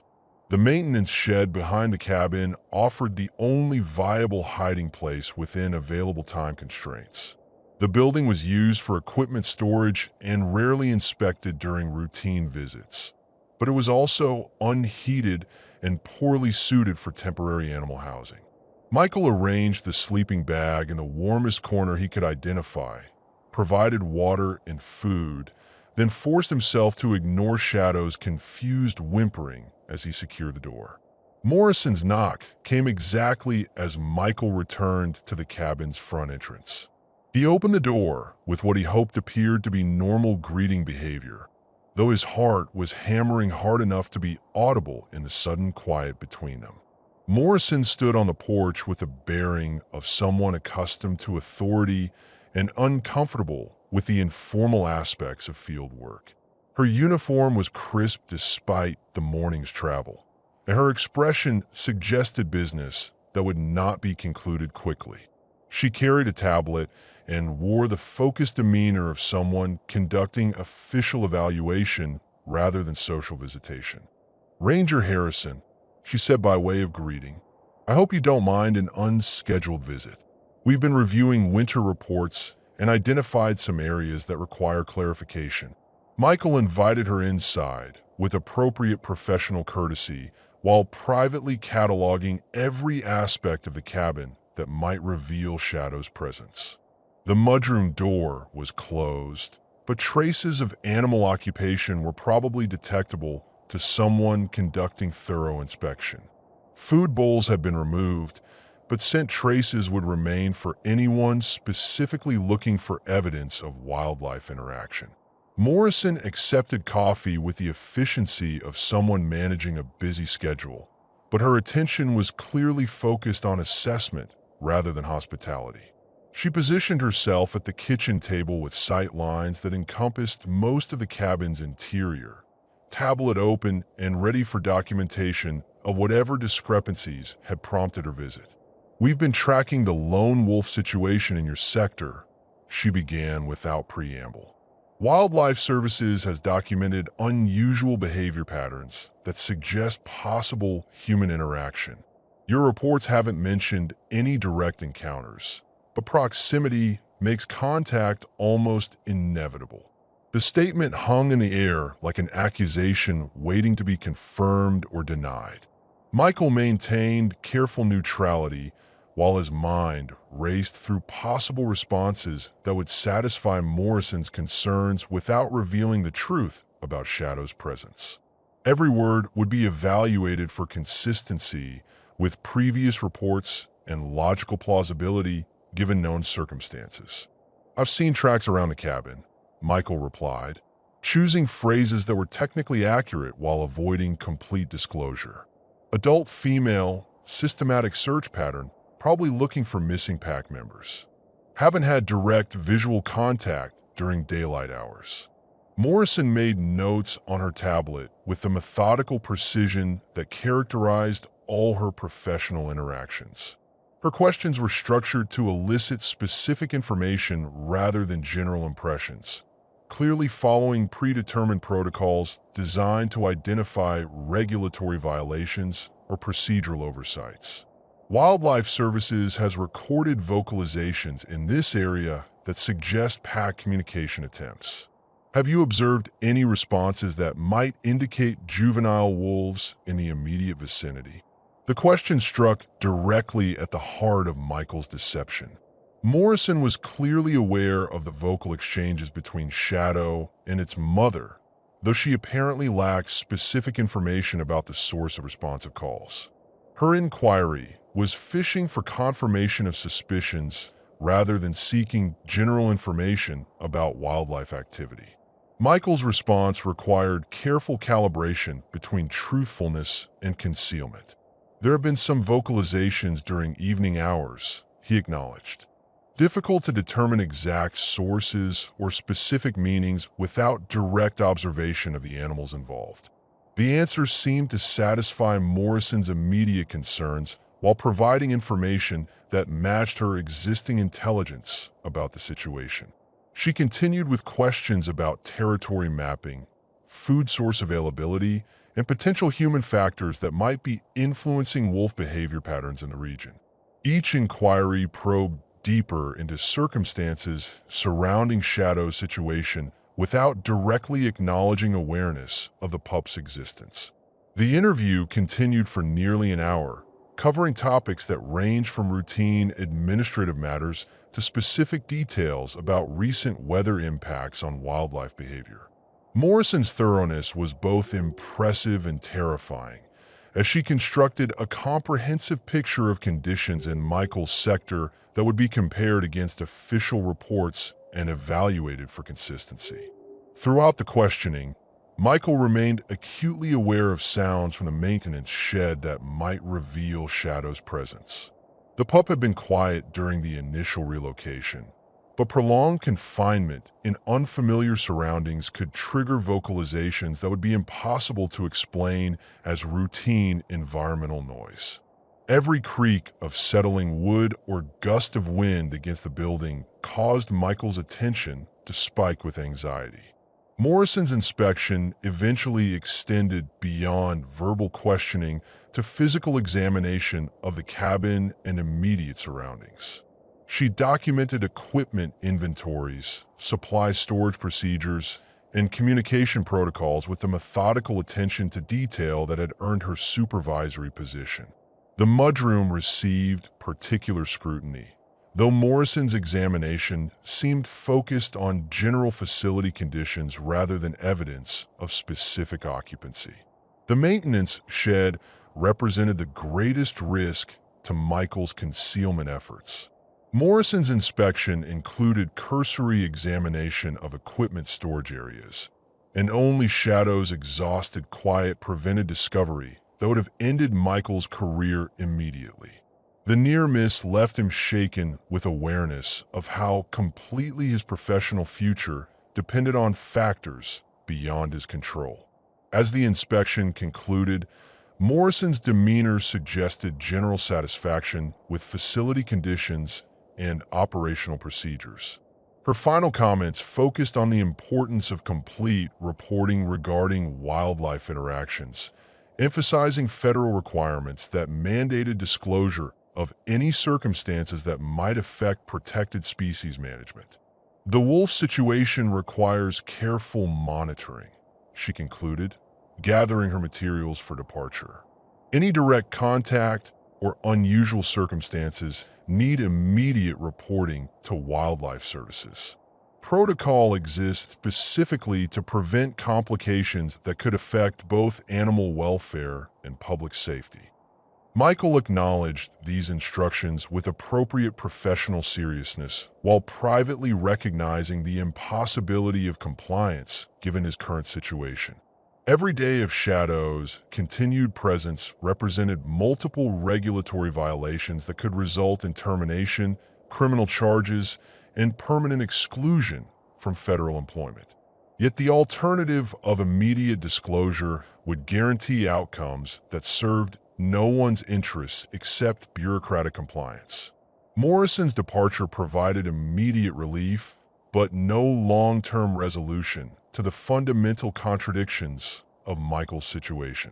Shadow's growing development needs were making concealment increasingly difficult, while external pressures continued mounting toward inevitable discovery. The successful deception of a supervisory inspection represented tactical victory that ultimately emphasized strategic hopelessness. Retrieving Shadow from the maintenance shed revealed the psychological cost of the morning's emergency measures. The pup showed signs of stress that went beyond simple confinement, suggesting awareness that it had been hidden rather than relocated for legitimate purposes. Trust carefully built over weeks of consistent care had been damaged by necessity, creating another layer of complexity in an already unsustainable situation. The afternoon brought renewed determination to resolve Shadow's situation through reunion with its mother rather than continued concealment from authorities. Morrison's visit had demonstrated both the immediate risks of discovery and the long-term impossibility of maintaining current arrangements. The window for natural resolution was closing as administrative attention focused increasingly on wolf activity in Michael's sector. That evening, as Shadow gradually recovered from the morning's trauma, Michael began serious planning for actions that would either restore the young wolf to its family or result in consequences that would alter his own life permanently. The choice was no longer between different approaches to Shadow's care, but between accepting bureaucratic outcomes that served no one's true interests or taking personal risks that might achieve genuinely beneficial results. The stage was set for decisions that could no longer be postponed through careful concealment and procedural compliance. Within days, Michael would need to choose between professional safety and actions that honored the trust Shadow had placed in him during their extraordinary winter together. The illness struck Michael with a sudden ferocity that characterized mountain flu strains, transforming him from functional adult to barely coherent invalid within the span of 12 hours. He woke Thursday morning with the familiar warning signs: aching joints, scratchy throat, the peculiar lightheadedness that preceded full systemic collapse. By afternoon, Fever had rendered him incapable of maintaining the careful routines that had sustained both himself and Shadow through their unusual winter partnership. Michael's last clear memory of the day involved dragging himself to the mudroom to provide Shadow with food and water before surrendering to the inevitable progression of symptoms. The young wolf watched with obvious concern as Michael fumbled through tasks that normally required no conscious attention, amber eyes tracking every unsteady movement with a focused intensity usually reserved for hunting activities. Fever dreams consumed the following days, fragmenting Michael's consciousness into disconnected episodes that blended reality with delirium in ways that made chronological sequence impossible to determine. He retained impressions rather than memories, intense heat alternating with bone-deep chills, the metallic taste of medication dissolved in lukewarm water, brief moments of clarity punctuated by hours of confused half-sleep that provided no actual rest. Throughout this period, Shadow's presence remained constant in ways that penetrated even Michael's most delirious episodes. The pup had somehow gained access to the main cabin, though Michael couldn't remember opening the connecting door or whether he had ever actually secured it properly. Shadow positioned itself on the rug beside Michael's bed, maintaining vigilant watch with dedication that seemed to transcend normal animal behavior patterns. The young wolf's attentiveness manifested in behaviors Michael would have found remarkable if he had possessed sufficient coherence to analyze them properly. Shadow brought water by nudging the bedside glass within Michael's reach whenever fever caused excessive dehydration. The pup retrieved blankets that had been kicked off during particularly intense fever episodes, dragging them back within Michael's grasp through patient effort that suggested genuine understanding of human comfort needs. Most significantly, Shadow began presenting Michael with items that clearly represented gifts rather than random object manipulation. An old tennis ball appeared on the bed during the second day of illness, carefully positioned where Michael would encounter it upon waking. A worn leather glove followed, then a length of rope that had served as one of Shadow's favorite toys. These offerings seemed to represent the pup's attempt to share valued possessions with a pack member in distress. Michael's fever mind struggled to process the implications of Shadow's caregiving behavior. The pup was responding to his illness with instincts that belonged to pack dynamics rather than predator-prey relationships, treating Michael as family member rather than convenient food source or temporary shelter provider. The recognition penetrated even fever-clouded consciousness with emotional weight that transcended rational analysis. On the third day, Michael's condition deteriorated to the point where basic functions became challenging. Maintaining adequate hydration required conscious effort he could barely sustain, while temperature regulation seemed completely beyond his body's compromised capabilities. The cabin's heating system functioned properly, but fever made distinguishing between external cold and internal chills impossible. Shadow's response to this crisis demonstrated problem-solving abilities that impressed even Michael's compromised cognitive state. The pup began what could only be described as active nursing behavior, positioning itself against Michael's side during periods when chills made blankets inadequate for warmth retention.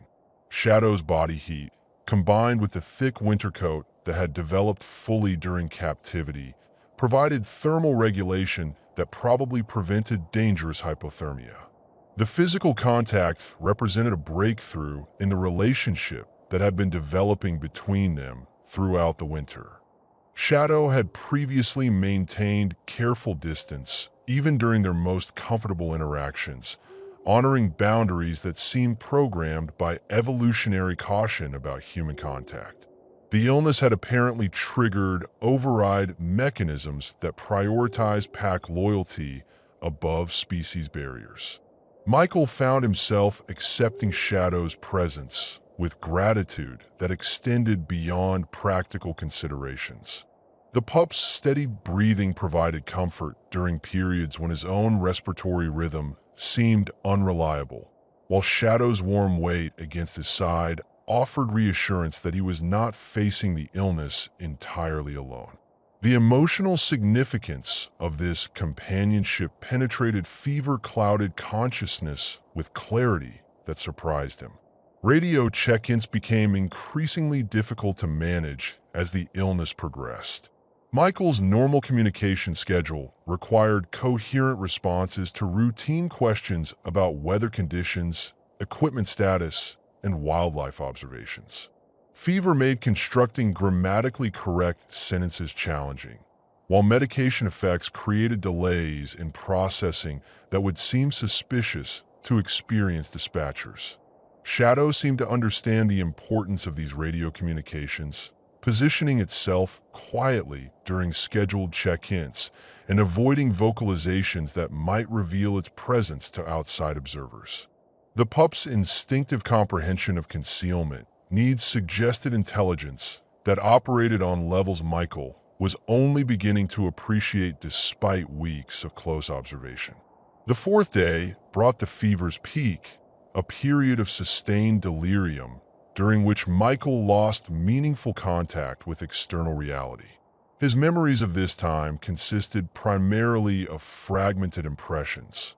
Shadows concerned whimpering during episodes of particularly intense confusion, the sensation of cool air against overheated skin when the pup somehow managed to adjust window ventilation, moments of clarity when medication timing became critical for preventing complete systemic collapse.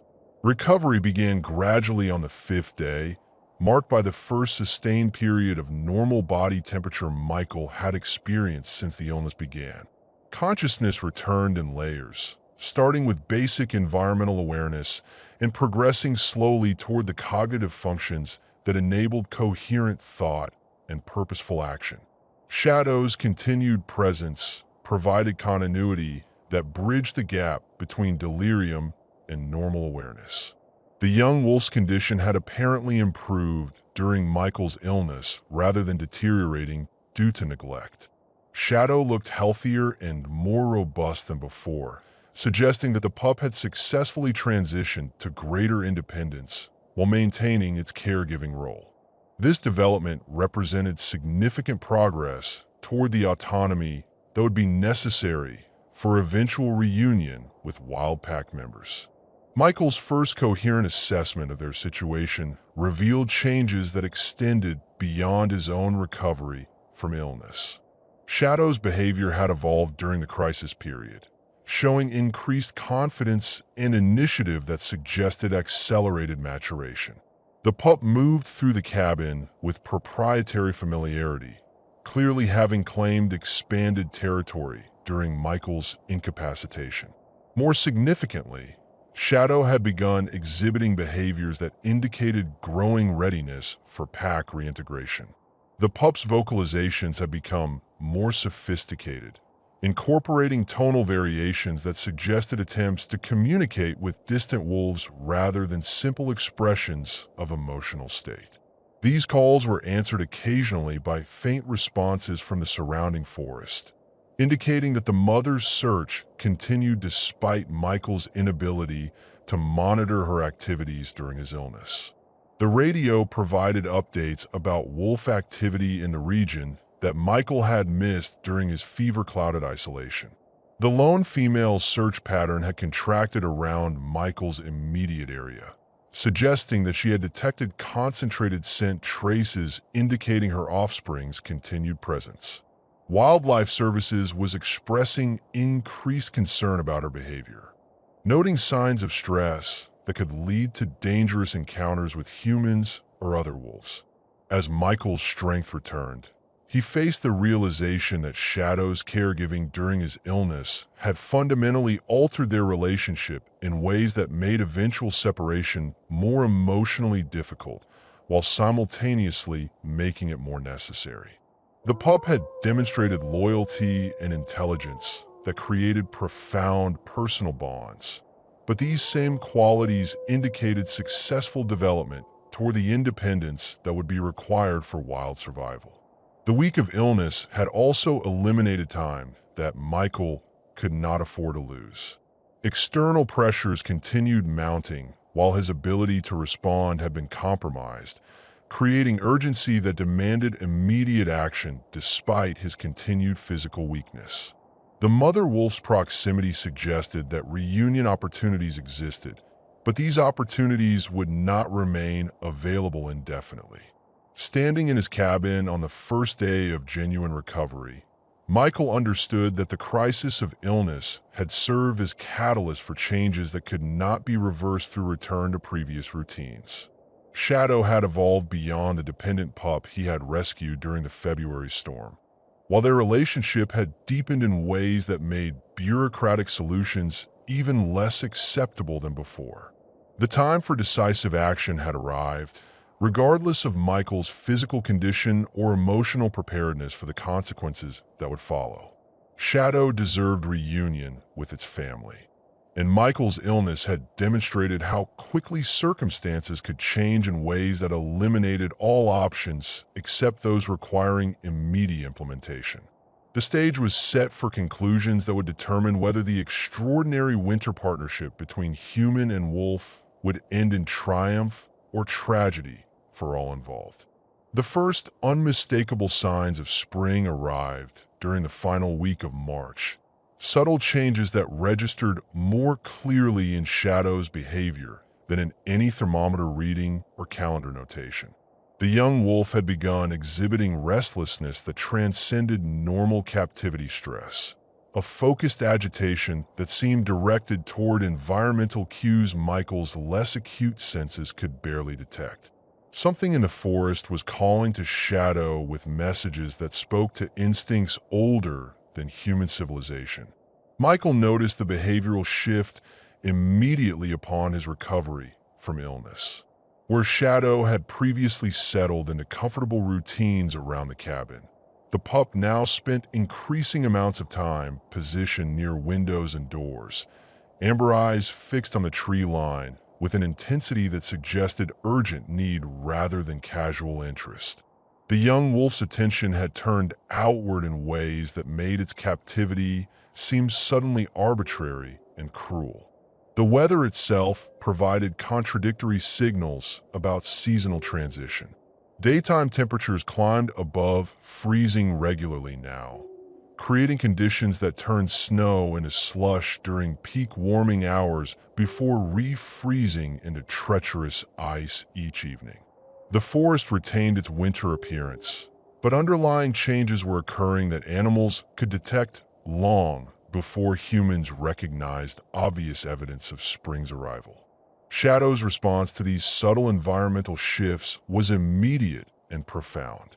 The pup's sleep patterns changed first, with extended periods of alertness during dawn and dusk hours when pack activities would normally intensify.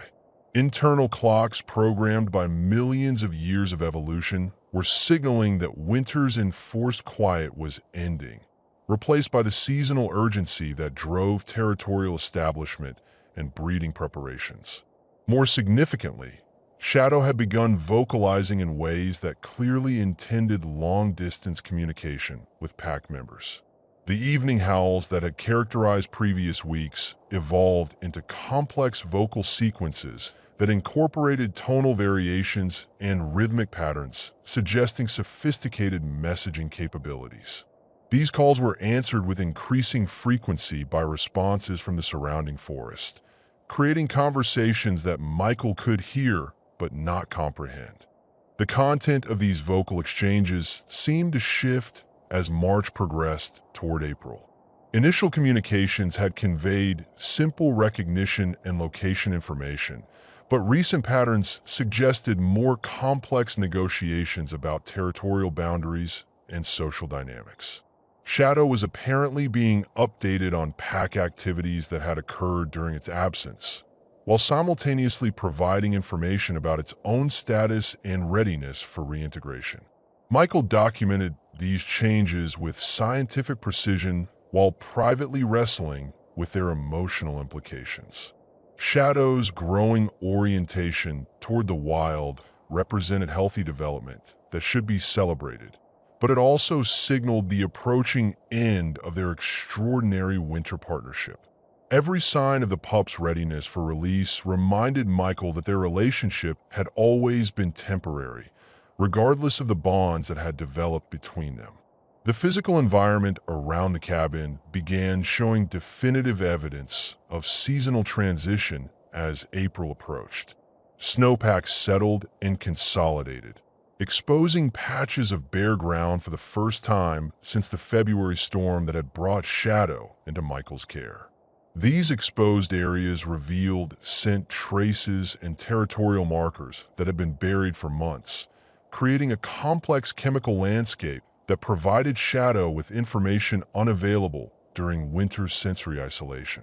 Shadow's reaction to these newly accessible scents was immediate and educational for Michael to observe. The young wolf would spend hours investigating areas where snow had recently melted, nose working overtime to process information about animal movements, territorial claims, and social dynamics that had occurred throughout the winter. This behavior suggested that Shadow was updating its understanding of local pack territories and preparing for reintegration into social structures that had evolved during its absence. The radio brought regular updates about wildlife activity throughout the region that confirmed Michael's observations about increasing animal movement and territorial activity. The lone female wolf was expanding her search pattern again, but with behavioral changes that suggested preparation for spring denning rather than continued winter crisis management. Wildlife biologists were noting increased scent marking and territorial establishment activities that indicated normal seasonal progression despite the disruption caused by her separated offspring. These reports created both opportunity and urgency for Michael's situation. Spring brought optimal conditions for wolf family reunification, as territorial boundaries became more fluid and pack activities increased enough to accommodate returning members. However, the same seasonal pressures that facilitated reunion also meant that delayed action could result in missed opportunities as the mother's attention shifted from searching to preparing for potential new offspring. Shadow's physical development had accelerated during March, transforming the young wolf from adolescent into something approaching adult proportions and capabilities. The pup's coordination had improved dramatically, while muscle development suggested the strength and endurance that would be necessary for pack participation. Most significantly, Shadow's predatory instincts had matured to the point where successful independent hunting was becoming feasible rather than merely theoretical. These developmental changes created practical considerations that made continued captivity increasingly problematic. Shadow required exercise and environmental stimulation that the cabin's confined spaces could not adequately provide. The young wolf's energy levels had increased beyond what could be safely managed indoors, while its territorial instincts were beginning to conflict with artificial confinement in ways that suggested psychological stress. Michael's own emotional state had become increasingly complex as evidence mounted that Shadow's departure was both necessary and imminent. The bond formed during their winter together had evolved beyond simple caretaker-dependent relationship into something resembling genuine partnership based on mutual respect and affection. Acknowledging that this partnership must end for Shadow's benefit required emotional maturity that Michael wasn't entirely certain he possessed. The practical aspects of facilitating reunion presented challenges that extended beyond emotional considerations. Shadow had been away from pack dynamics for nearly 2 months, during which time its social status and recognition within family structures might have changed. Successful reintegration would require careful management to ensure that human scent contamination and behavioral modifications didn't interfere with natural acceptance processes. Weather forecasts for early April predicted optimal conditions for outdoor activities, with stable temperatures and minimal precipitation that would facilitate both human and animal movement through the forest. These conditions would provide the best possible circumstances for reunion attempts. But they also meant that Michael's window for action was narrowing to a specific time frame that could not be extended indefinitely. The convergence of factors, Shadow's obvious readiness, the mother's continued presence, optimal weather conditions, and Michael's own recovery from illness, created urgency that could no longer be addressed through careful observation and detailed planning.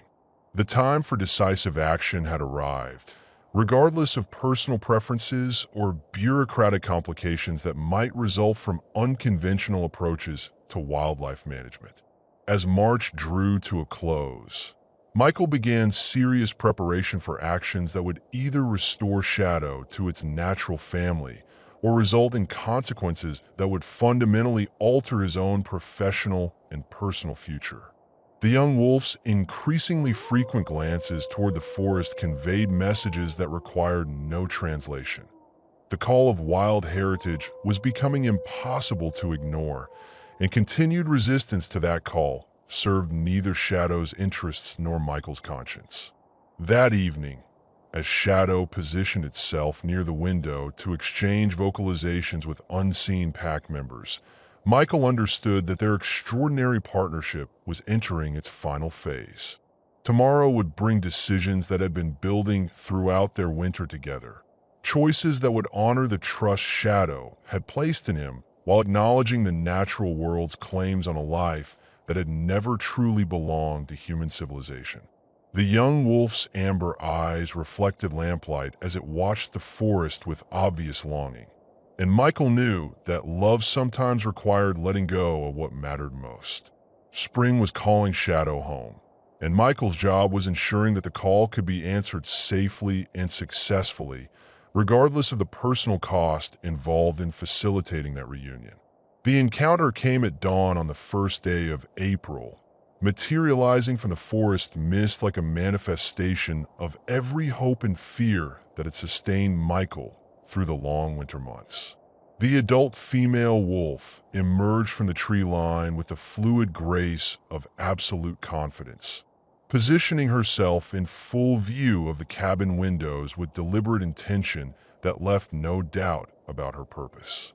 She had come for her offspring, and the time for human intermediaries was ending.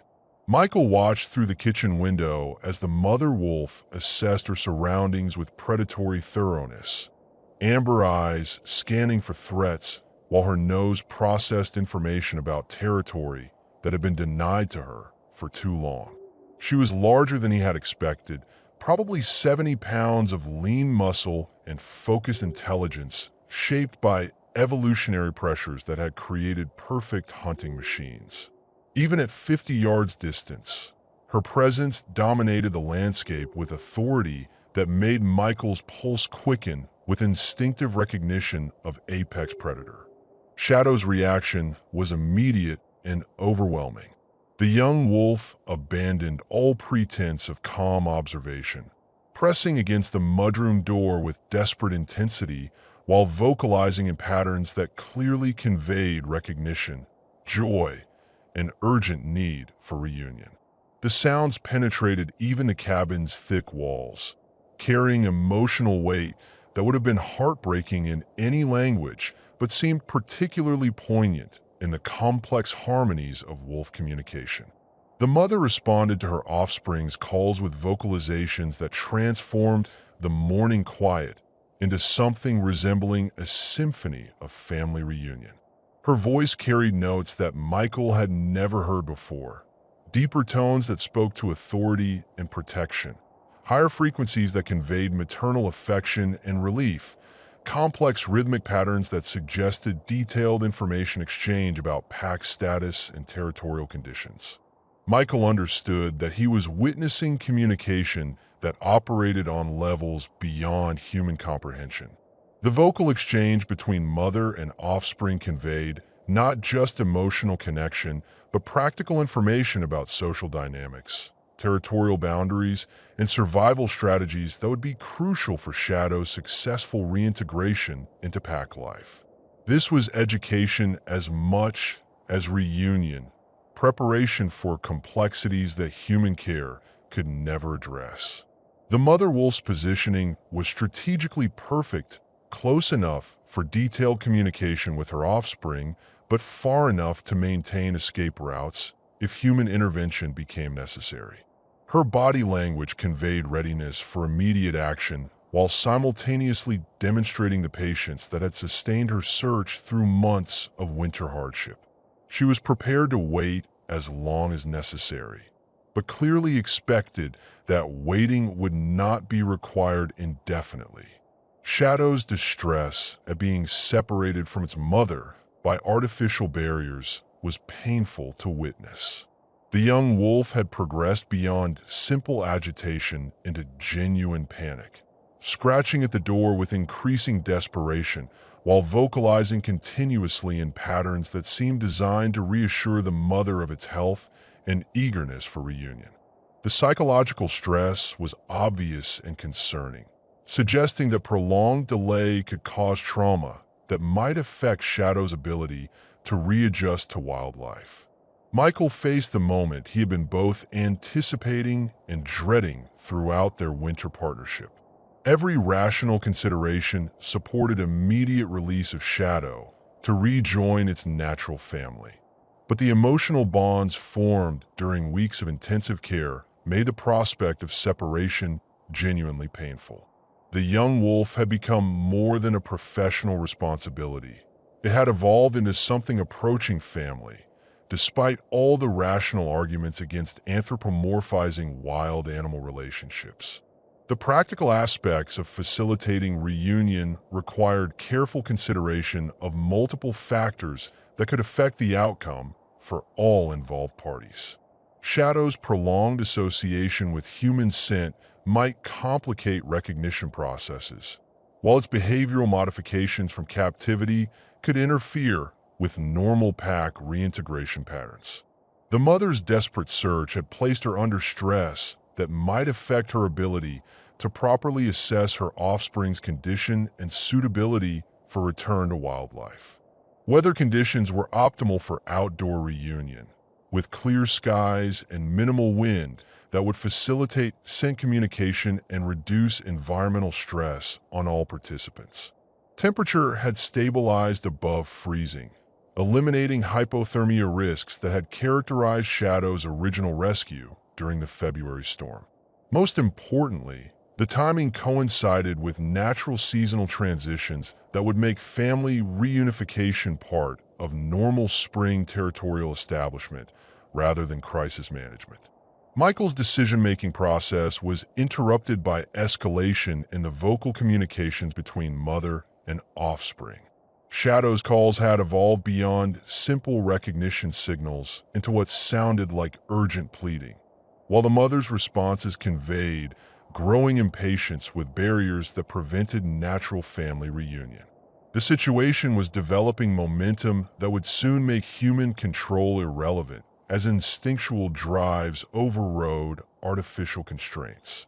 The mother wolf began moving closer to the cabin, her approach patterns suggesting assessment of potential entry points or methods for retrieving her offspring despite human presence. Her behavior remained controlled, but showed signs of increasing determination that could evolve into aggressive action if cooperation was not forthcoming. Michael recognized that his window for voluntary participation in the reunion process was closing rapidly. Shadow's behavior had progressed beyond distress into something approaching frenzy. The young wolf was expending energy at unsustainable rates, while vocalizing continuously in patterns that suggested genuine panic about continued separation. The psychological trauma being inflicted by artificial barriers was becoming more damaging than any physical risks associated with immediate release in natural conditions. Michael's internal conflict resolved itself through recognition that further delay served no beneficial purpose for anyone involved.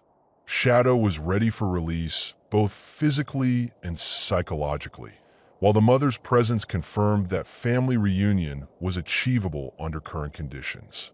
Most critically, the young wolf's obvious distress made continued captivity actively harmful rather than protective.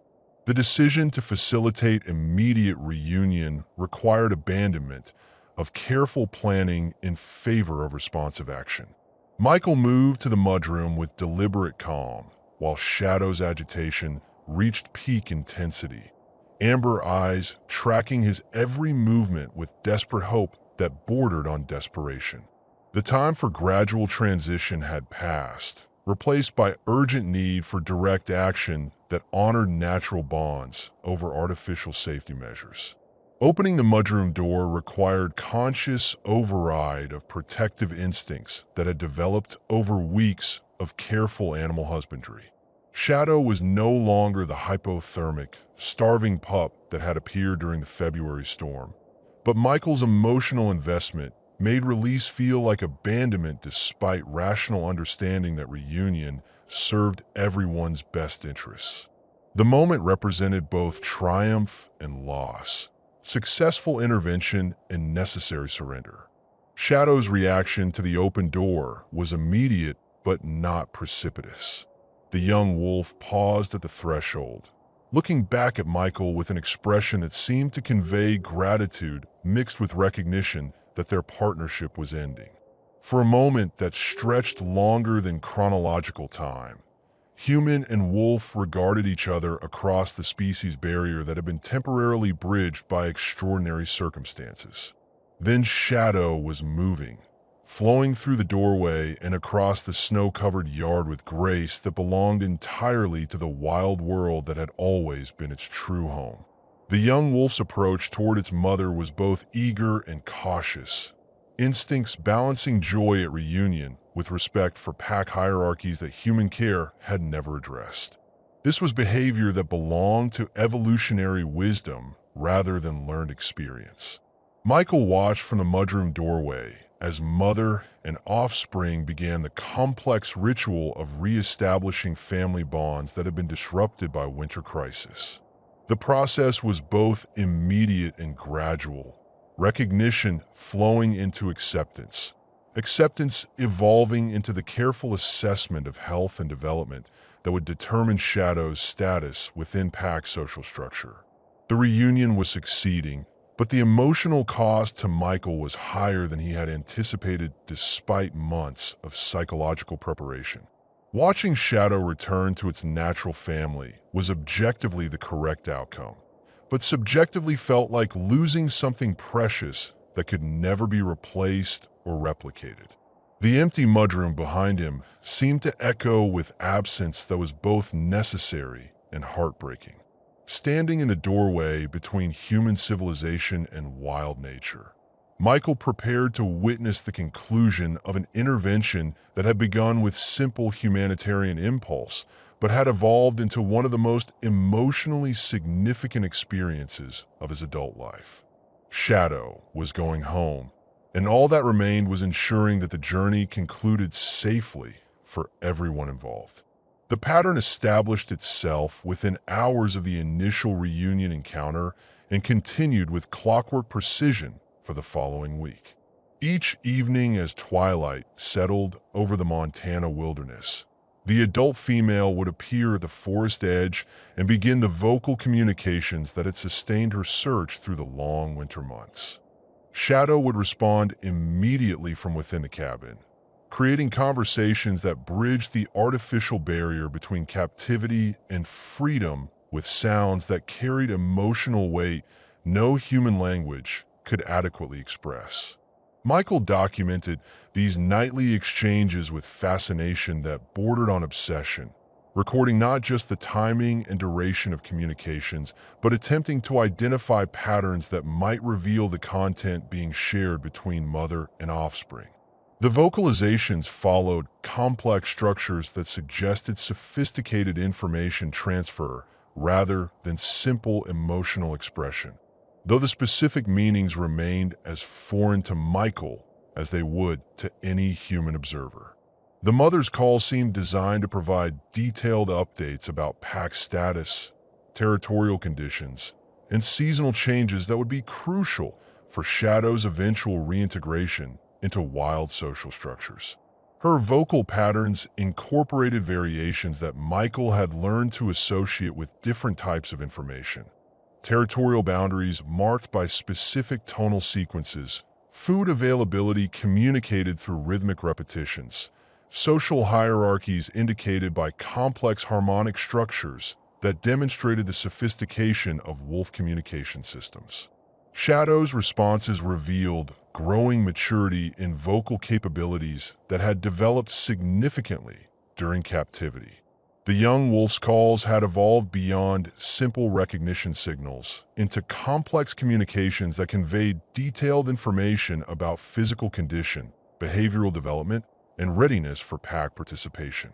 These exchanges suggested that Shadow was receiving education about wild survival strategies while simultaneously demonstrating acquired skills and knowledge. The emotional content of these nightly conversations was unmistakable despite their linguistic inaccessibility. Maternal concern flowed through the adult female's vocalizations with intensity that transcended species barriers, while Shadow's responses carried yearning and frustration that made continued separation seem increasingly cruel. Yet both wolves seemed to understand that patience remained necessary, that reunion required proper timing and conditions that had not yet been achieved. Michael's role during these evening sessions had evolved into something resembling diplomatic facilitation. He positioned himself where Shadow could see him during the vocal exchanges, providing reassurance that human presence supported rather than prevented the communications taking place.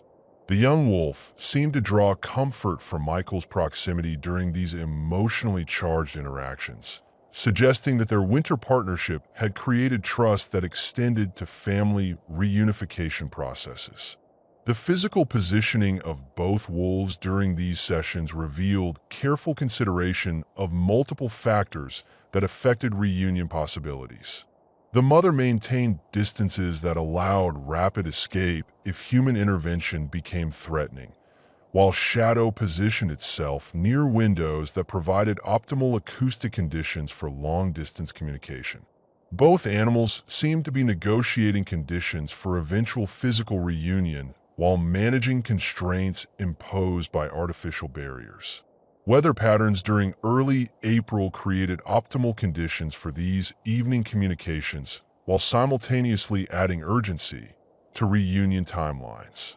Clear skies and minimal wind allowed vocal exchanges to carry over greater distances with improved clarity, facilitating detailed information transfer between mother and offspring. However, the same conditions that enhanced communication also increased activity levels throughout the forest ecosystem, creating territorial pressures that could affect pack dynamics and reunion opportunities. Michael's radio provided regular updates about wildlife activity that confirmed his observations about increasing seasonal urgency. Wolf packs throughout the region were establishing spring territories and beginning preparations for denning season, activities that would require the mother's attention and could interfere with continued searching for separated offspring. The window for family reunification was narrowing as natural biological cycles demanded participation in essential survival activities. The nightly conversations also revealed growing frustration from both participants as physical barriers continued preventing direct contact despite obvious mutual recognition and desire for reunion. The mother's vocalizations showed signs of increasing stress, while Shadow's responses suggested psychological strain that was affecting eating patterns and sleep quality. The artificial separation was creating trauma for both animals that went beyond simple inconvenience. Michael found himself analyzing every aspect of these interactions while wrestling with growing certainty that prolonged delay was causing more harm than immediate action would risk. Shadow's development had progressed to the point where pack reintegration was not only possible, but necessary for continued healthy maturation. The young wolf needed exposure to complex social dynamics and environmental challenges that only wild pack life could provide. The mother's behavior during daylight hours provided additional evidence of mounting desperation that could lead to dangerous outcomes if reunion was delayed much longer. She had begun approaching closer to the cabin during morning hours, testing boundaries and assessing potential methods for retrieving her offspring despite human presence. These reconnaissance activities suggested determination that could evolve into aggressive action if cooperation was not forthcoming. Shadow's reactions to increased maternal proximity during daylight revealed the psychological toll of continued separation. The young wolf spent increasing amounts of time positioned near doors and windows, exhibiting restlessness that interfered with normal activities like eating and resting. The stress was manifesting in physical symptoms that included reduced appetite and disrupted sleep patterns that could affect Shadow's ability to function effectively even after reunion was achieved. The evening of April 7th brought changes in the vocal communications that suggested escalation toward resolution. The mother's calls incorporated new tonal elements that seemed designed to provide specific instructions rather than general information, while Shadow's responses showed increased urgency and determination. The content of their exchange suggested that decisions were being made about timing and methods for reunion that might not depend on human cooperation. Michael recognized that the nightly conversations had evolved beyond simple maintenance of family bonds into active planning for reunion under conditions that he might not be able to control or influence. Both wolves were demonstrating intelligence and determination that could overcome artificial barriers through methods that might not account for human safety or administrative complications. The situation was developing momentum that would soon make his participation optional rather than necessary. The realization that Shadow and its mother were capable of achieving reunion independently created both relief and concern for Michael's situation. Relief because it removed responsibility for making decisions that violated regulations and potentially endangered his career, but concern because uncontrolled reunion could result in outcomes that served no one's interests. The wolves needed human facilitation to ensure that reunion occurred safely and completely rather than partially or traumatically. As the second week of April began, Michael understood that the nightly conversations were building toward conclusions that would occur with or without his active participation. Shadow's obvious readiness for wildlife, combined with the mother's increasing determination to retrieve her offspring, created pressures that artificial barriers could not contain indefinitely. The question was no longer whether reunion would occur, but whether Michael would facilitate successful resolution or allow circumstances to develop beyond anyone's control. The evening communications continued with intensity that made the cabin walls seem inadequate for containing emotions and intentions that belonged to a world older and more powerful than human civilization.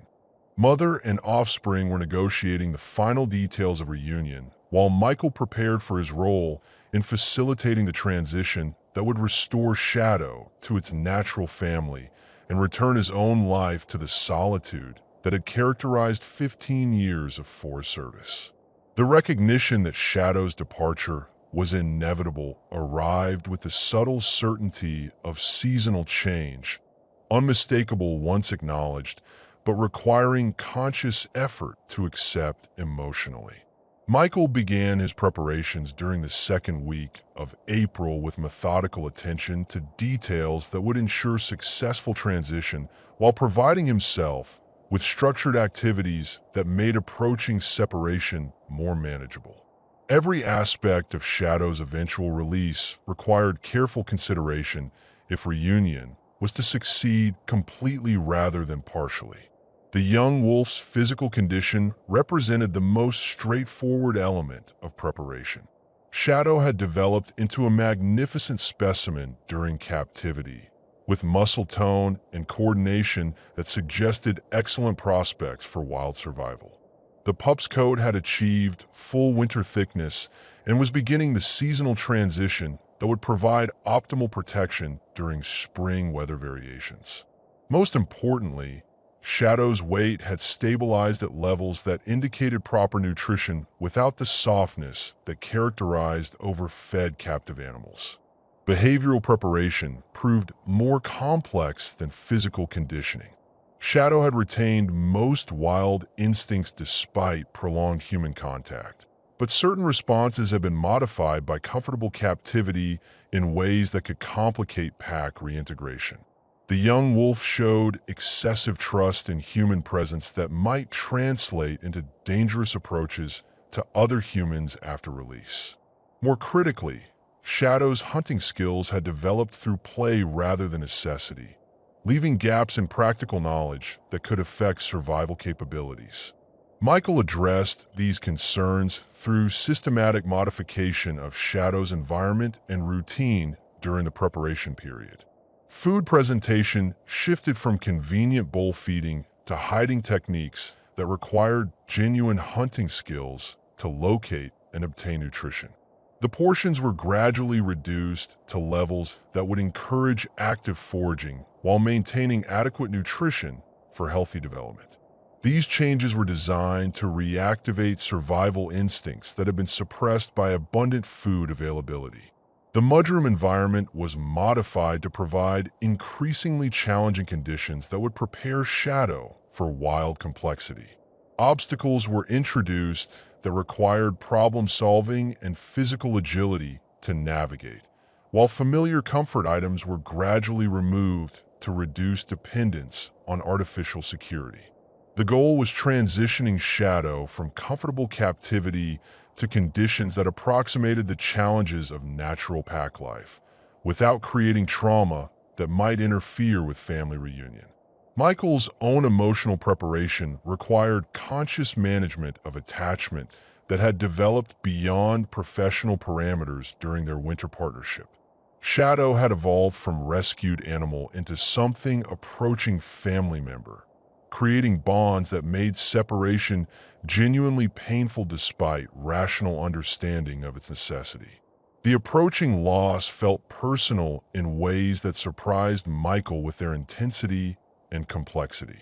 Documentation of Shadow's development became both professional obligation and personal memorial during the preparation period. Michael's journal entries expanded beyond clinical observations to include detailed descriptions of Shadow's personality traits, behavioral preferences, and unique characteristics that would preserve memories of their extraordinary relationship. These records served practical purposes for potential future wildlife management while providing emotional outlet for feelings that had no other appropriate expression. The nightly vocal communications between Shadow and its mother provided clear indicators of preparation progress that both wolves understood better than Michael could interpret. The content of their exchanges seemed to shift toward practical information about territorial boundaries, food sources, and pack social dynamics that would be crucial for successful reintegration.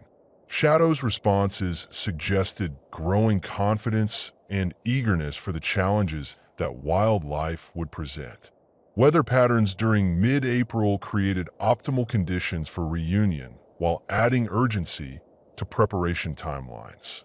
Stable temperatures and minimal precipitation would facilitate outdoor transition activities, but the same conditions were triggering increased territorial activity throughout the wolf population that could affect reunion opportunities. Timing was becoming critical as seasonal pressures created windows of opportunity that would not remain open indefinitely. Michael's radio monitoring revealed mounting concern among wildlife officials about the lone female's increasingly bold behavior around human habitations. Reports described daytime sightings and approaches that suggested desperation or behavioral abnormalities that could require intervention if the situation continued without resolution. These reports added external pressure to Michael's internal recognition that delayed action was serving no beneficial purpose for anyone involved. The practical aspects of facilitating reunion required planning that balanced Shadow's needs with safety considerations for all participants. The release location needed to be far enough from the cabin to minimize human scent contamination while remaining within the mother's established search territory.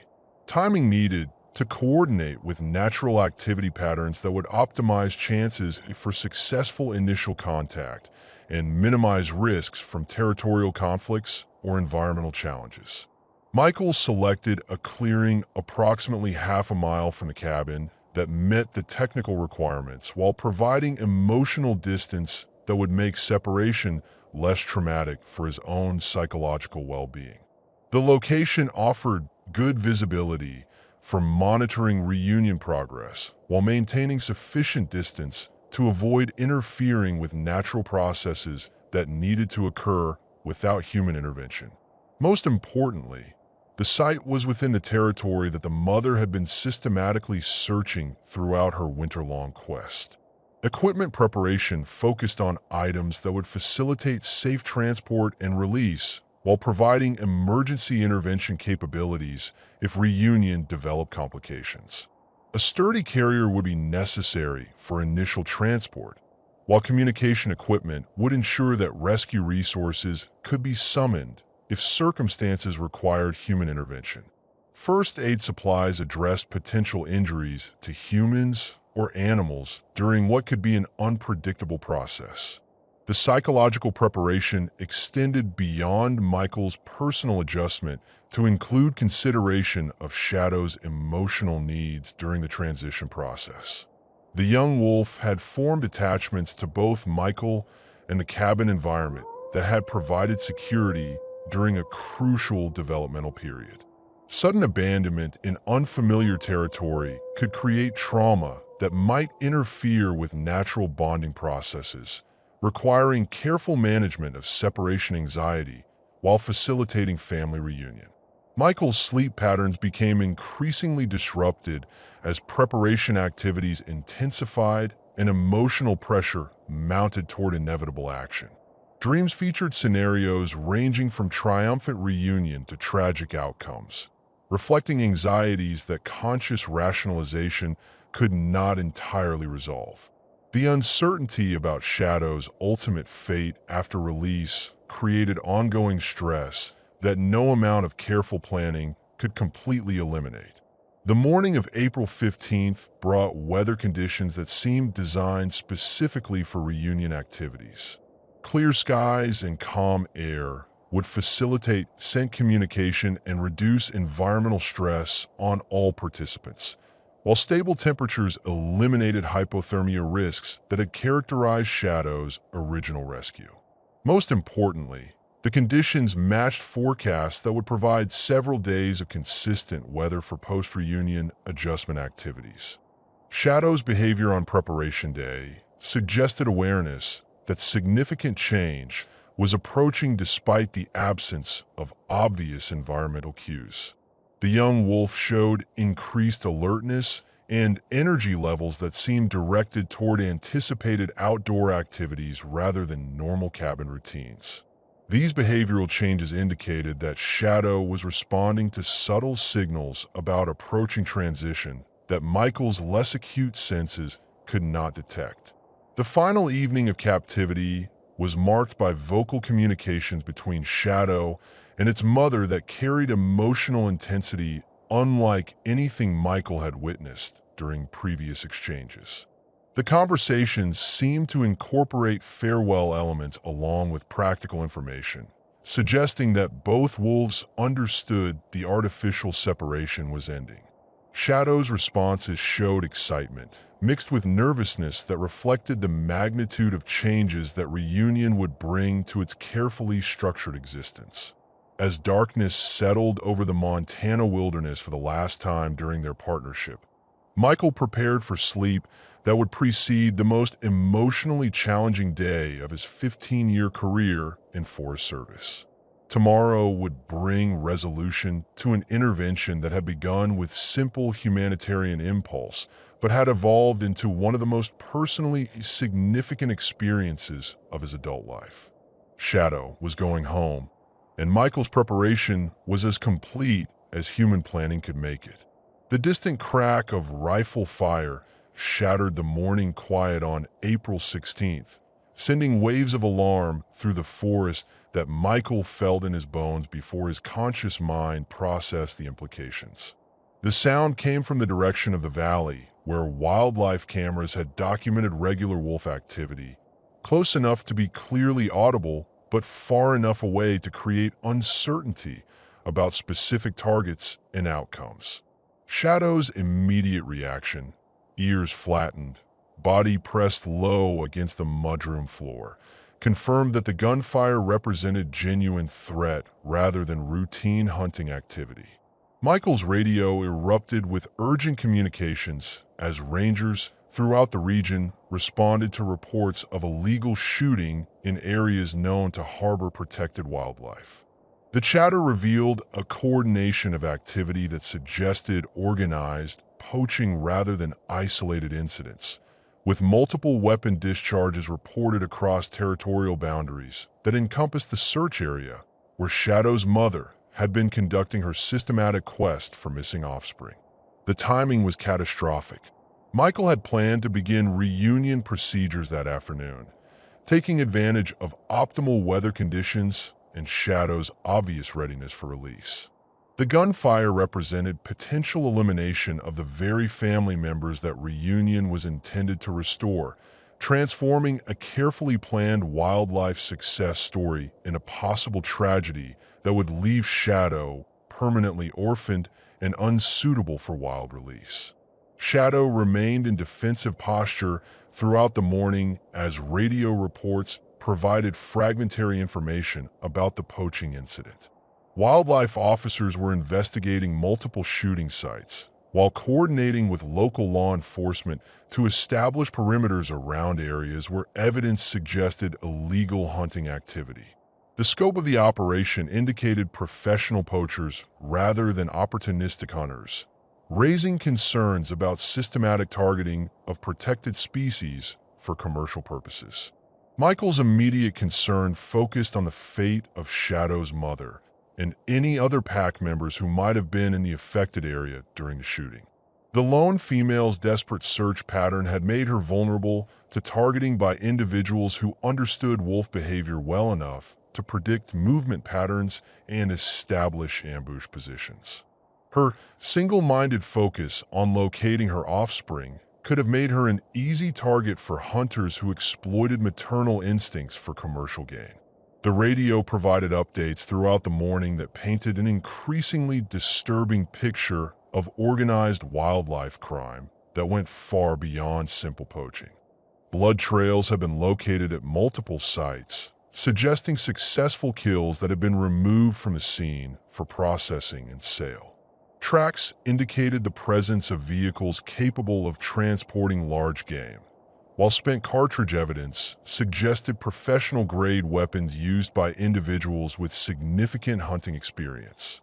Most critically for Shadow's situation, the shooting had occurred within the specific territory where the mother wolf had been most active during recent weeks. The concentration of evidence around her primary search area suggested either coincidental targeting or, more ominously, deliberate exploitation of her predictable behavior patterns by poachers who had been observing wolf activity for commercial purposes. Michael faced the possibility that months of careful preparation for Shadow's reunion had been eliminated by criminal activity that transformed release from triumph into abandonment.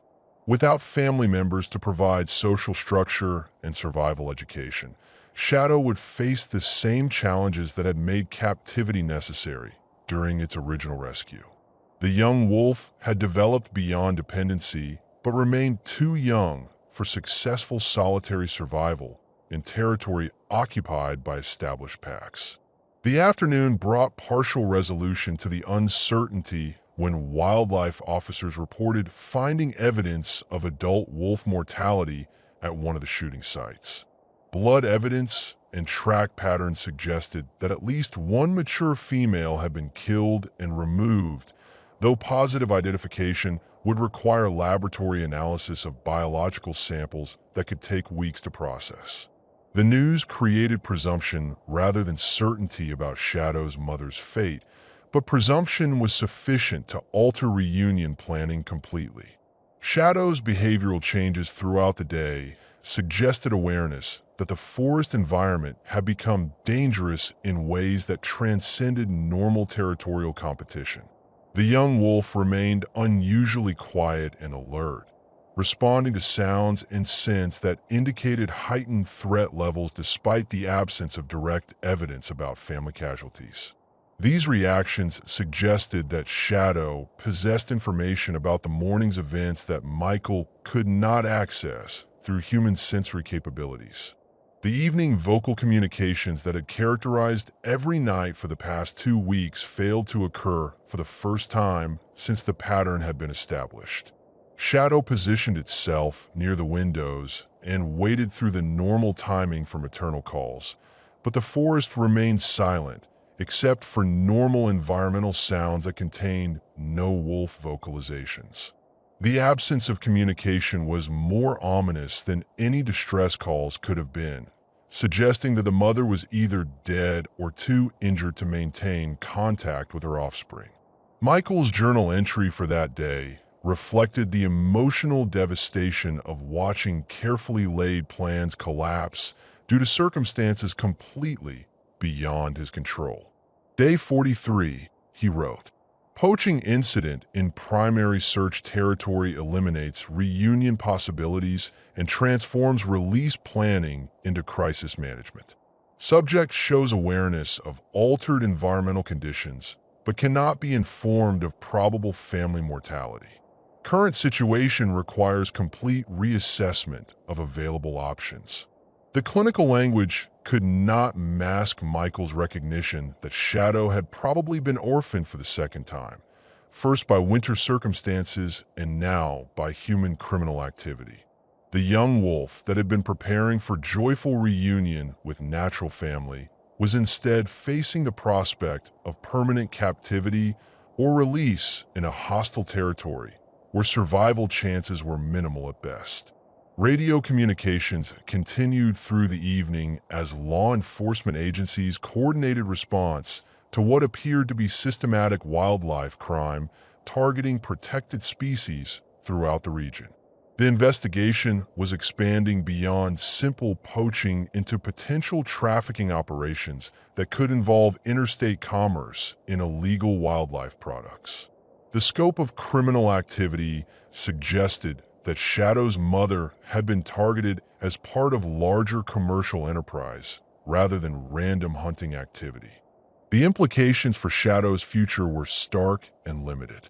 Permanent captivity in a wildlife facility would provide safety but eliminate any possibility of natural life in wild environments. Release into current territorial conditions would likely result in death through starvation, predation, or territorial conflicts with established packs. Most tragically, Shadow's successful development during captivity had prepared it for pack life that might no longer be achievable under any circumstances. Michael's emotional state deteriorated throughout the evening as the full implications of the day's events became clear. Shadow's trust and attachment had been based on implicit promise that captivity was temporary, that reunion with family would restore the natural life that winter circumstances had interrupted. That promise had been broken by criminal activity that made reunion impossible and left Shadow dependent on human care indefinitely. The night brought restless sleep punctuated by guilt and frustration about circumstances that highlighted the limitations of individual intervention in complex wildlife management situations. Michael had saved Shadow's life during the February storm, But criminal activity had eliminated the natural outcomes that would have made that rescue ultimately successful. The young wolf was alive, but facing a future that honored neither wild heritage nor the extraordinary bond that had developed during their winter partnership. Dawn on April 17th brought continued silence from the forest and growing certainty that Shadow's family reunion had been permanently eliminated by criminal activity that transformed wildlife's success story into tragedy. The careful preparations of the previous weeks had become irrelevant as new realities demanded completely different approaches to Shadow's long-term welfare. Michael prepared for the most difficult decision of his career as he acknowledged that Shadow's future now depended entirely on human choices rather than natural processes. The young wolf deserved better than the limited options that remained available, but those options represented the only alternatives to outcomes that would serve no one's interests. The stage was set for choices that would determine whether Shadow's remarkable survival story concluded with meaningful life or merely biological existence. Decisions that would test Michael's commitment to wildlife welfare against personal attachment that had grown far beyond professional parameters during their extraordinary winter together. The decision crystallized during the pre-dawn hours of April 18th. Emerging from the confluence of desperation, love, and recognition that doing nothing had become a more harmful choice than accepting uncertain outcomes. Michael had spent 3 sleepless days weighing options that ranged from inadequate to tragic, but the sight of Shadow's growing depression had eliminated all alternatives except action that honored their winter partnership regardless of probable consequences. Shadow had not eaten properly since the morning gunfire had shattered the forest quiet and presumably eliminated reunion possibilities. The young wolf's behavior had shifted from anticipatory excitement to listless resignation that suggested awareness of changed circumstances despite the absence of direct evidence about family casualties. Shadow positioned itself near windows for shorter periods each day, eventually abandoning the vigil entirely as hope faded from eternal communications that would never resume. Michael's own emotional state had deteriorated alongside Shadow's condition as the implications of the poaching incident became inescapable through continued radio silence from the forest. Wildlife officers had confirmed adult wolf mortality at multiple sites, though specific identification remained pending laboratory analysis that could take weeks to complete. The presumption of family destruction was becoming certainty through accumulating negative evidence that made reunion planning irrelevant. The morning routine had evolved into mechanical provision of basic needs, while both human and wolf struggled with grief for losses that could not be directly confirmed but seemed increasingly certain. Shadow's appetite remained poor despite Michael's efforts to provide appealing food options, while behavioral changes suggested psychological decline that could become permanent if circumstances did not improve rapidly. The young wolf was dying emotionally even while remaining physically healthy. Michael's journal entries during this period reflected the psychological toll of watching Shadow's condition deteriorate while being unable to provide comfort that addressed the fundamental cause of distress. Day 45, he wrote. Subject shows continued signs of depression following presumed family mortality. Food intake below optimal levels, activity patterns disrupted, vocalization ceased entirely. Current trajectory suggests psychological trauma that could affect long-term welfare regardless of eventual placement decisions. The clinical language masked emotional devastation that Michael had never experienced during 15 years of wildlife work. Previous animal casualties had been tragic, but professionally manageable, part of natural processes that forest rangers witnessed regularly without personal involvement. Shadow's situation was different because of the bonds formed during their winter partnership. creating grief that transcended professional obligations and challenged Michael's ability to maintain objective decision-making capabilities. The realization that permanent captivity would represent failure rather than success for Shadow's remarkable survival story provided the catalyst that transformed emotional paralysis into decisive action. The young wolf had been rescued from winter death only to face psychological death through separation from natural heritage that captivity could never replace. Honoring Shadow's trust required providing opportunities for wildlife, even if those opportunities involved risks that Michael could not eliminate or control. The decision to proceed with release despite family casualties required acknowledgement that love sometimes meant accepting uncertain outcomes rather than guaranteeing safe mediocrity. Shadow deserved chances for natural life, even without family support. And Michael's role was facilitating those chances rather than making decisions based on his own emotional needs for certainty and control. The young wolf had demonstrated remarkable adaptability and intelligence that might enable independent survival if given appropriate opportunities. Weather conditions on April 18th provided optimal circumstances for release activities despite the emotional complexity of implementing plans that had been designed for joyful family reunion rather than solitary survival preparation. Clear skies and stable temperatures would minimize environmental stress during transition activities, while calm conditions would facilitate scent communication if any pack members had survived the poaching incident undetected. The selection of release location required balancing multiple factors that had changed significantly since family reunion had been the primary objective. The site needed to be far from documented poaching activity while remaining within territory that might contain surviving pack members who could provide social contact for Shadow's reintegration attempts. Most critically, the location needed abundant food sources and shelter options that would support independent survival during the adjustment period.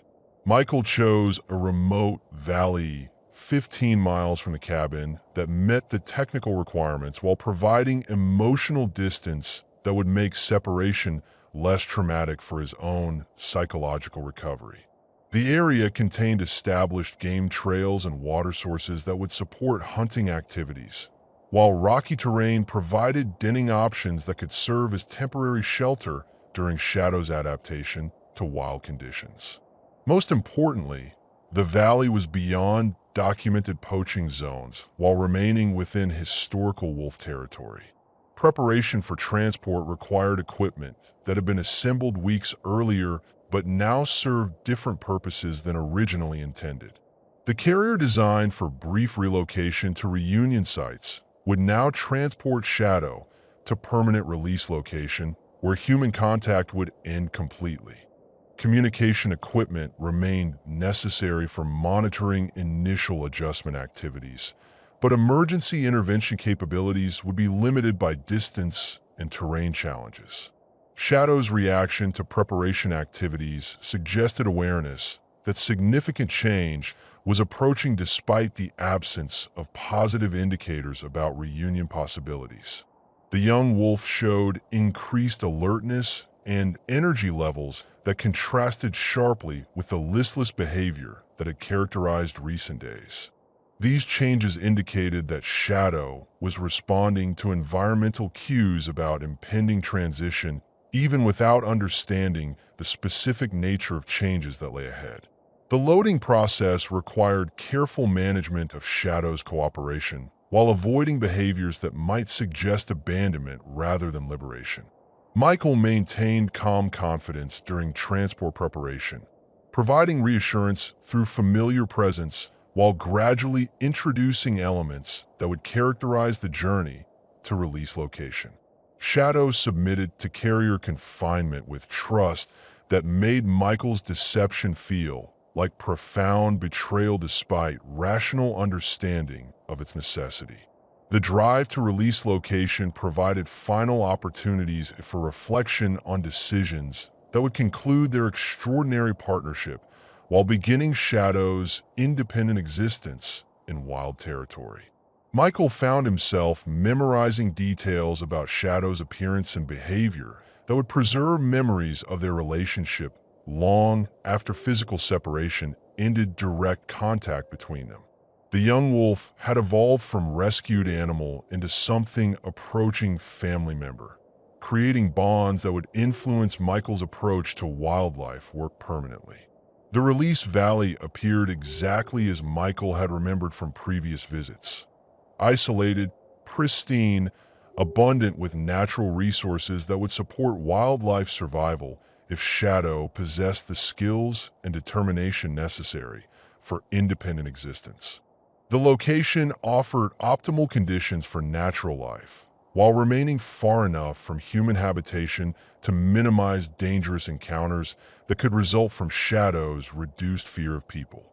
Unloading the carrier required conscious suppression of protective instincts that urged continued captivity despite rational understanding that release served Shadow's best interests under current circumstances. The young wolf emerged into mountain sunlight with obvious confusion about the change in environment, but without panic that might complicate adaptation activities. Shadow's immediate behavior suggested recognition that this represented permanent change rather than temporary relocation. Michael positioned himself at sufficient distance to avoid interfering with Shadow's natural exploration instincts while maintaining visual contact that would allow intervention if circumstances required human assistance.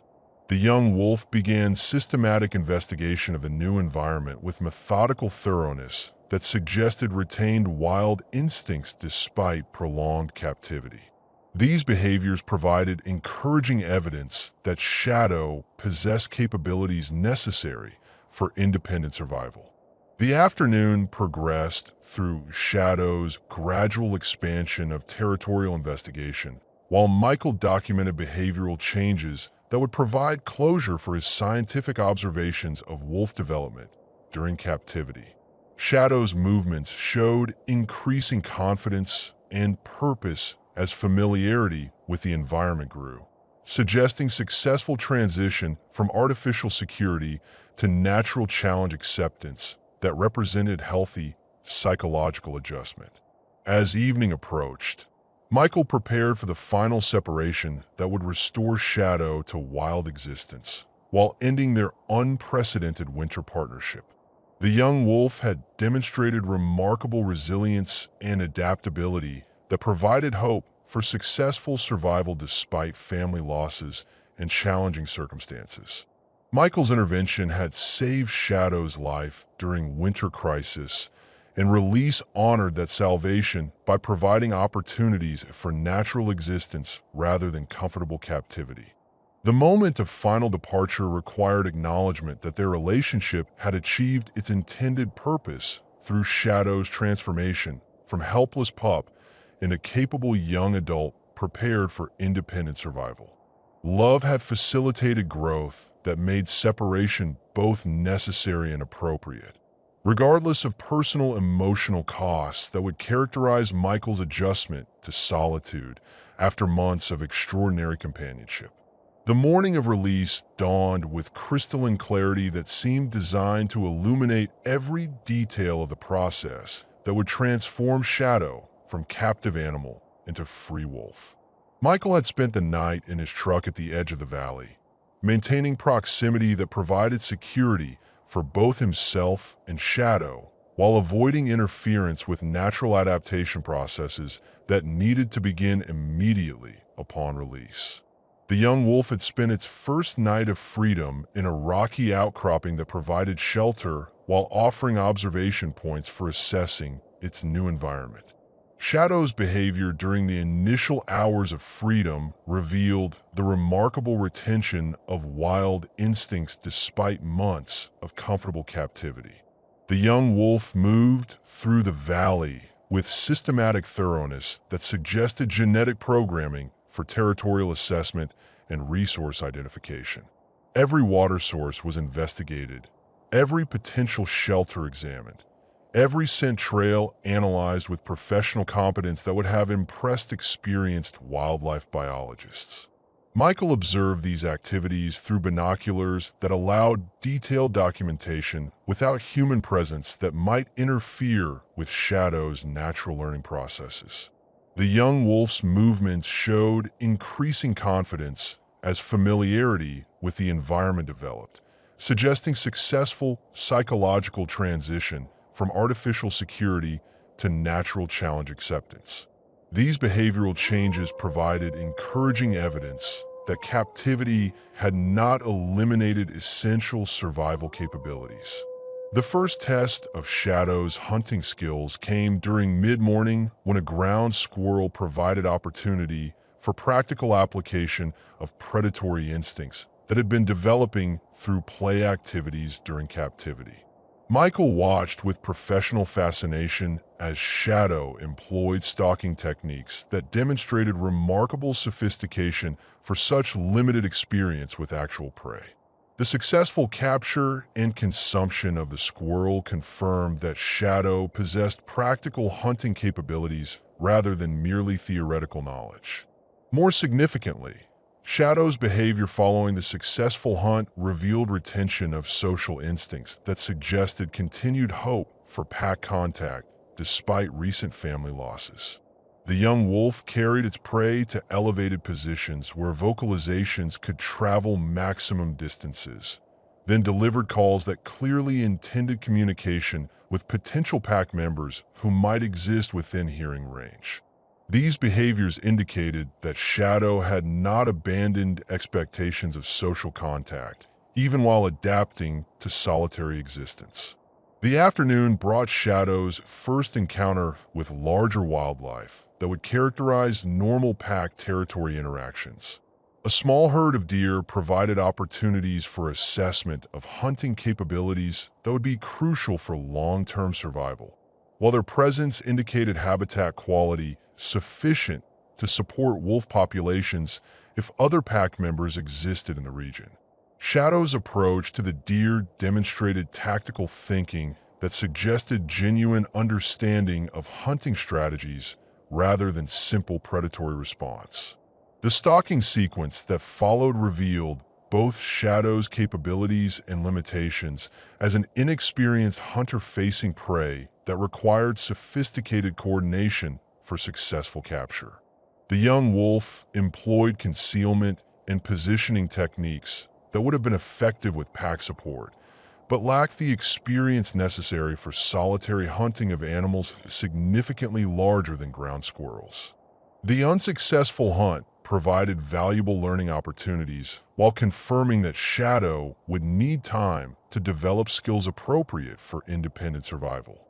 Michael's documentation of these activities served both scientific and personal purposes as he recorded evidence of Shadow's successful transition to natural behaviors while creating memories that would preserve their relationship long after physical separation ended direct observation opportunities. The young wolf's obvious intelligence and adaptability provided hope that survival was achievable despite challenging circumstances and absence of family support that would normally facilitate wild education. The evening hours brought the most emotionally complex period of the release process as Shadow's vocalizations resumed after days of silence following the poaching incident. The calls differed significantly from previous communications that had been directed toward known family members, incorporating broader frequency ranges that suggested attempt to contact any pack members who might exist within the expanded territory that Shadow now needed to investigate for survival purposes. Michael listened to these vocalizations with mixture of hope and heartbreak, recognizing Shadow's continued efforts to establish social contact, while understanding that responses were unlikely given the apparent elimination of family members through criminal activity. The calls represented both determination and loneliness that made continued observation genuinely painful despite professional satisfaction with Shadow's behavioral development. The night passed without responses to Shadow's communications, confirming the isolation that would characterize the young wolf's immediate future, while providing opportunities for independent development that might not have been available within established pack structures. Solitary existence would be challenging, but could also facilitate learning experiences that would prepare Shadow for eventual integration with other wolves if such opportunities developed through natural territorial changes. Dawn brought renewed evidence of Shadow's systematic approach to territorial establishment as the young wolf began expanding investigation beyond the immediate valley to encompass broader areas that would be necessary for long-term survival. These explorations demonstrated strategic thinking about resource availability and territory management that suggested successful retention of complex behavioral patterns despite prolonged separation from normal pack education. Michael's role shifted during the second day from active monitoring to passive observation that allowed Shadow complete independence while maintaining distant supervision that could provide emergency intervention if circumstances require human assistance. The balance between protection and freedom was delicate, but essential for ensuring that release achieved genuine independence rather than modified captivity that would serve no beneficial purposes. The behavioral changes that occurred throughout Shadow's first full day of freedom provided compelling evidence that the young wolf possessed capabilities necessary for wild survival despite challenging circumstances and family losses. Movement patterns showed increasing efficiency and purpose. Hunting attempts demonstrated learning from previous experiences, and territorial behaviors indicated successful psychological transition from captivity to natural existence. Most importantly, Shadow's continued vocalizations revealed determination to establish social contact that might eventually lead to integration with other wolves despite current isolation. The calls were becoming more sophisticated and strategically timed, suggesting that Shadow was adapting communication strategies to maximize chances of receiving responses from potential pack members who might exist beyond immediate hearing range. As afternoon progressed toward evening of the second day, Michael prepared for final departure that would end his direct involvement in Shadow's survival story, while leaving the young wolf to face whatever challenges and opportunities natural existence would provide. The release had been successful in achieving its primary objective of restoring Shadow to wild conditions. But long-term outcomes would depend entirely on factors beyond human control or prediction. Michael's final observation session revealed Shadow positioned on a ridge that provided optimal acoustic conditions for long-distance communication while offering strategic visibility for territorial assessment. The young wolf's confident posture and alert demeanor suggested successful adaptation to solitary existence, while maintaining hope for eventual social contact that would restore pack life under new circumstances. The drive away from release location required conscious resistance to protective instincts that urged continued supervision despite rational understanding that human presence would interfere with natural adaptation processes that Shadow needed to complete independently. The young wolf had been given optimal opportunities for wild survival, and continued intervention would represent lack of confidence in capabilities that had been developing throughout their extraordinary winter partnership. As the release valley disappeared behind mountain ridges that would prevent further direct observation, Michael acknowledged that his role in Shadow's survival story had been completed successfully despite tragic complications that had eliminated original reunion objectives.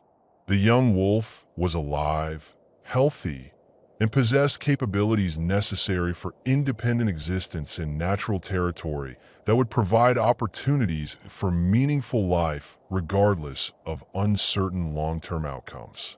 Shadow's future remained unwritten, but was no longer dependent on human intervention that had served its purpose through successful transition from winter crisis to spring opportunity. The extraordinary partnership between man and wolf had achieved its intended goal of preserving life that belonged to wild heritage rather than comfortable captivity, regardless of personal emotional cost that separation would impose on both participants. 3 weeks after release, Michael's careful monitoring from distant observation points revealed the remarkable story of Shadow's adaptation to solitary existence and the unexpected development that would transform isolation into family reunion under circumstances no human planning could have anticipated. The young wolf had not merely survived the transition to independence, but had thrived in ways that demonstrated the resilience and intelligence that had characterized their entire winter partnership. Shadow's territorial establishment had proceeded with systematic efficiency that impressed even Michael's experienced assessment of wolf behavior patterns. The young wolf had claimed a territory encompassing approximately 15 square miles of optimal habitat, including water sources, varied prey populations, and shelter options that would support long-term residents. Most importantly, the territory bordered areas where recent tracking evidence suggested the presence of other wolves despite the apparent family casualties from the poaching incident. The hunting skills that had been rudimentary during early release activities had developed rapidly through practical experience that provided education no human intervention could have supplied. Shadow had progressed from successful small prey capture to coordinated stalking of deer-sized animals that required sophisticated tactical planning and physical capabilities that demonstrated full maturation of predatory instincts. The young wolf was not merely surviving, but flourishing as an independent hunter capable of sustained existence without human support. Michael's distant observations were conducted through high-powered optics that allowed detailed behavioral documentation without human presence that might interfere with natural adaptation processes. These monitoring sessions revealed Shadow's continued efforts to establish social contact through strategic vocalizations that had evolved in complexity and effectiveness since the initial release period. The calls incorporated territorial claims, social invitations, and information broadcasts that suggested sophisticated understanding of wolf communication protocols. The breakthrough came during the 4th week following release, when Shadow's evening vocalizations received responses from the forest that indicated the presence of other wolves within communication range. The exchange was brief but unmistakable. Adult wolves answering Shadow's calls with vocalizations that suggested assessment rather than territorial challenge. The responses came from multiple directions, indicating that Shadow had encountered a pack rather than individual survivors from the poaching incident. Michael's excitement at witnessing these first social contacts was tempered by professional understanding that successful integration would depend on complex factors beyond human ability to influence or predict. Wolfpack dynamics involved hierarchical structures and territorial boundaries that required careful negotiation, especially for young animals attempting to join established social groups. Shadow's success would depend entirely on behavioral capabilities and social intelligence that had been developing throughout the winter captivity period.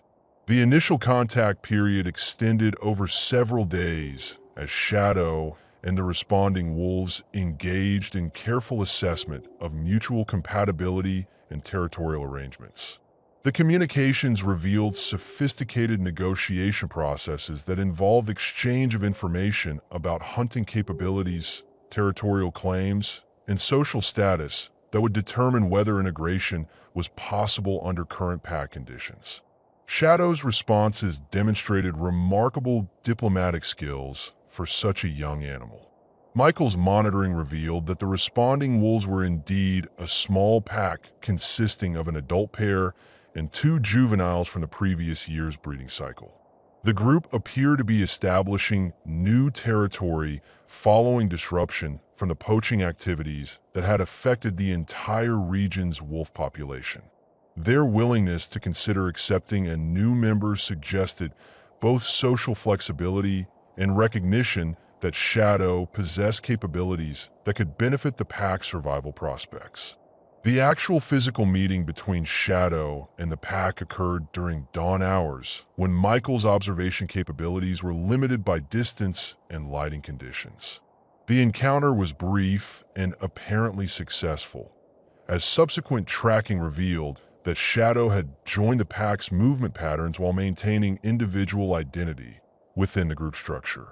The integration process was proceeding according to natural protocols that required no human intervention or assistance. Behavioral observations over the following weeks revealed Shadow's remarkable adaptation to pack life despite months of isolation and human contact that could have interfered with normal social development. The young wolf had assumed an appropriate subordinate position within the pack hierarchy while contributing hunting and territorial patrol activities that demonstrated successful integration into established group dynamics. Shadow was no longer a solitary survivor, but a functioning pack member with defined roles and responsibilities. The hunting behaviors that Michael observed through careful distant monitoring showed Shadow participating effectively in coordinated pack activities that required complex communication and tactical coordination between multiple participants.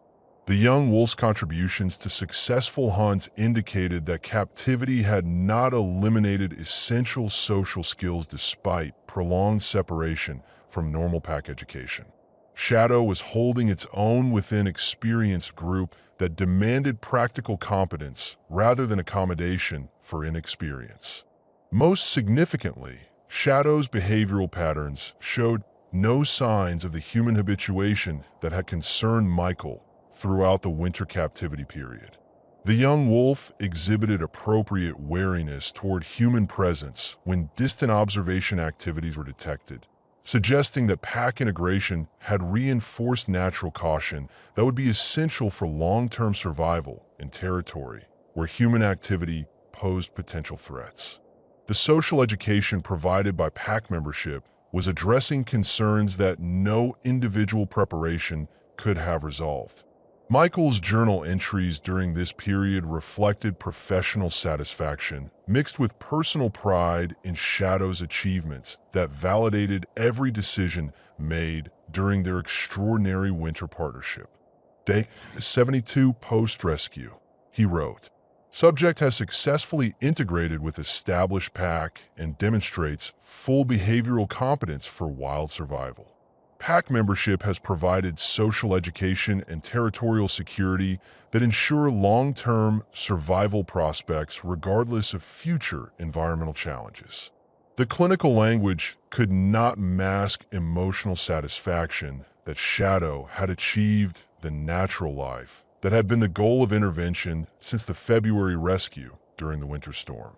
The young wolf had overcome family loss, human captivity, and solitary existence to find new pack relationships that would provide the social structure necessary for complete wolf development.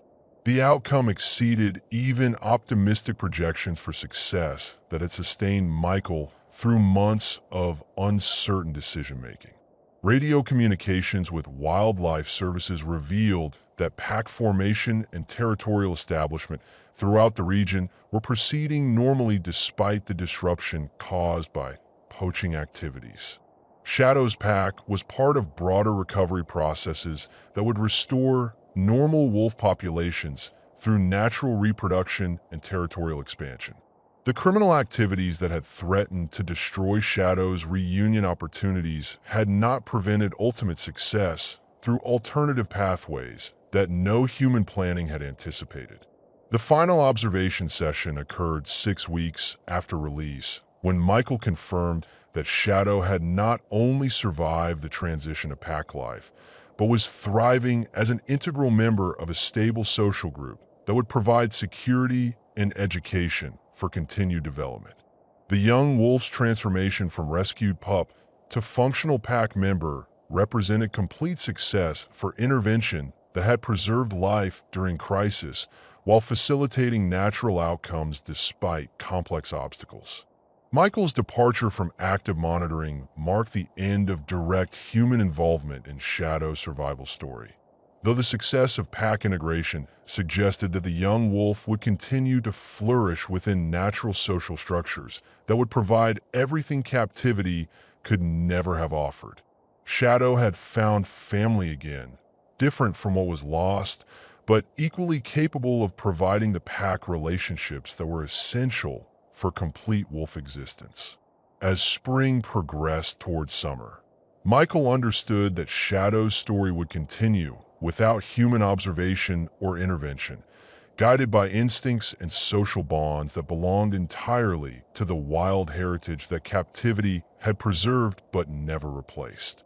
The extraordinary winter partnership had achieved its ultimate goal through Shadow's successful return to natural life that honored both wolf nature and human compassion that had made survival possible during impossible circumstances.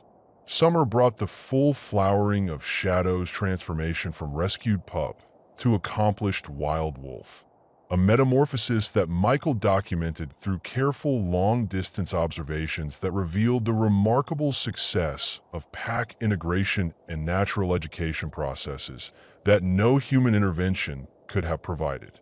The young wolf had not merely survived the transition from captivity to freedom, but had evolved into a confident pack member whose contributions to group survival demonstrated complete mastery of skills that were essential for long-term wild existence.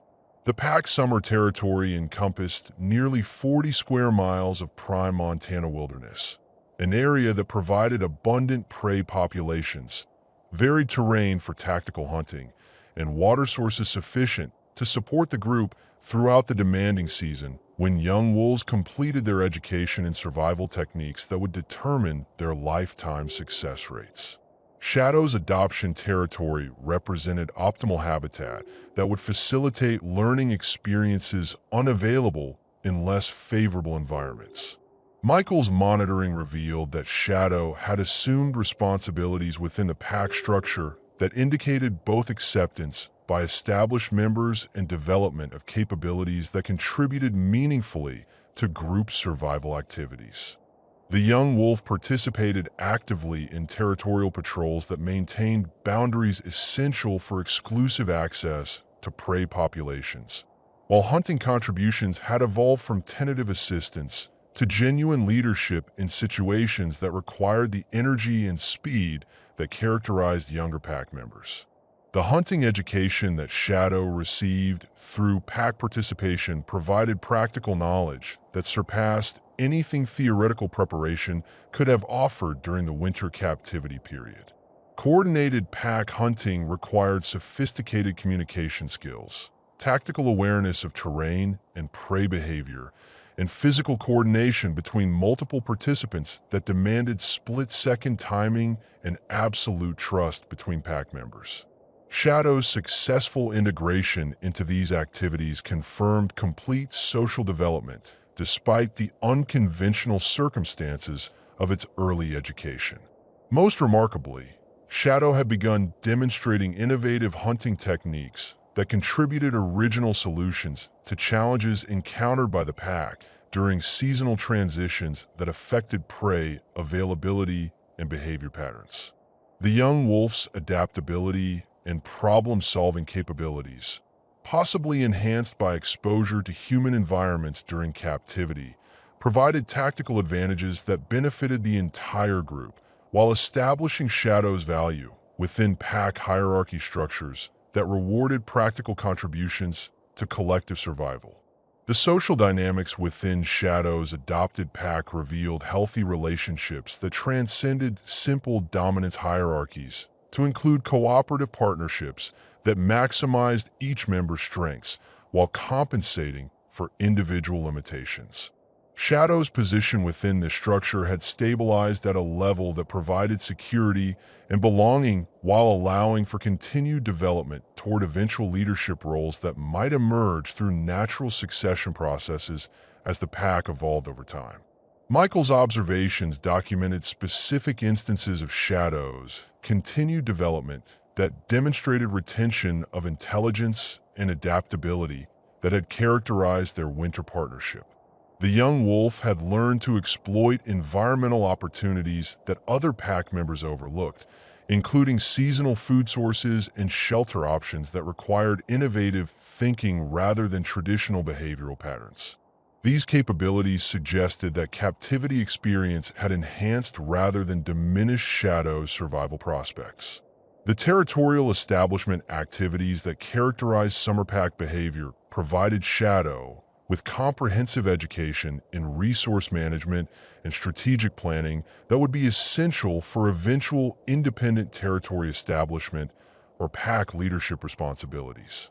The young wolf participated actively in scent marking activities that maintained territorial boundaries, while demonstrating understanding of strategic positioning that maximized defensive advantages while ensuring access to critical resources. More significantly, Shadow had begun exhibiting behaviors that suggested preparation for eventual breeding responsibilities that would ensure pack continuity and genetic diversity within regional wolf populations. The young wolf's interactions with pack members showed increasing sophistication in communication and social coordination that indicated maturation toward adult status within species' reproductive cycles. These developments confirmed that Shadow's integration had achieved complete success rather than merely temporary accommodation. The hunting techniques that Shadow had mastered through pack education revealed remarkable tactical sophistication that demonstrated full development of predatory capabilities that were essential for wolf survival in competitive environments. The young wolf had learned to coordinate complex multi-phase hunts that required hours of patient stalking, precise timing of attack sequences, and sustained physical effort that tested endurance limits while maximizing success probabilities through strategic planning. Michael's detailed documentation of these hunting sequences provided scientific insights into wolf behavior that would contribute to wildlife management understanding while preserving memories of Shadow's achievements that validated every decision made during their extraordinary winter partnership. The young wolf's success represented triumph over circumstances that could have resulted in tragedy if different choices had been made during critical decision points throughout the rescue and release process. The pack's response to environmental challenges during summer drought conditions revealed Shadow's value as a creative problem solver who could identify resource opportunities that traditional pack knowledge might overlook. The young wolf had located water sources during dry periods and identified prey populations in areas where other pack members had not considered hunting, demonstrating adaptability that enhanced group survival prospects while establishing reputation for reliability and innovation. Radio communications with regional wildlife management revealed that Shadow's pack was contributing to broader wolf population recovery through successful territorial establishment and breeding preparation activities that would ensure genetic diversity and numerical stability within regional ecosystems.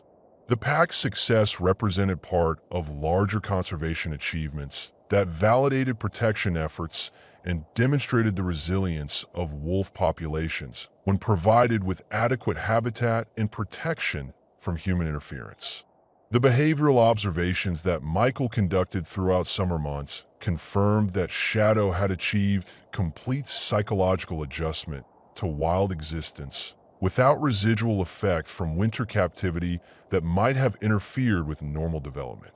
The young wolf exhibited appropriate wariness toward human presence while maintaining the intelligence and adaptability that had characterized their partnership, suggesting that positive aspects of human contact had been retained while problematic habituation had been eliminated through pack socialization.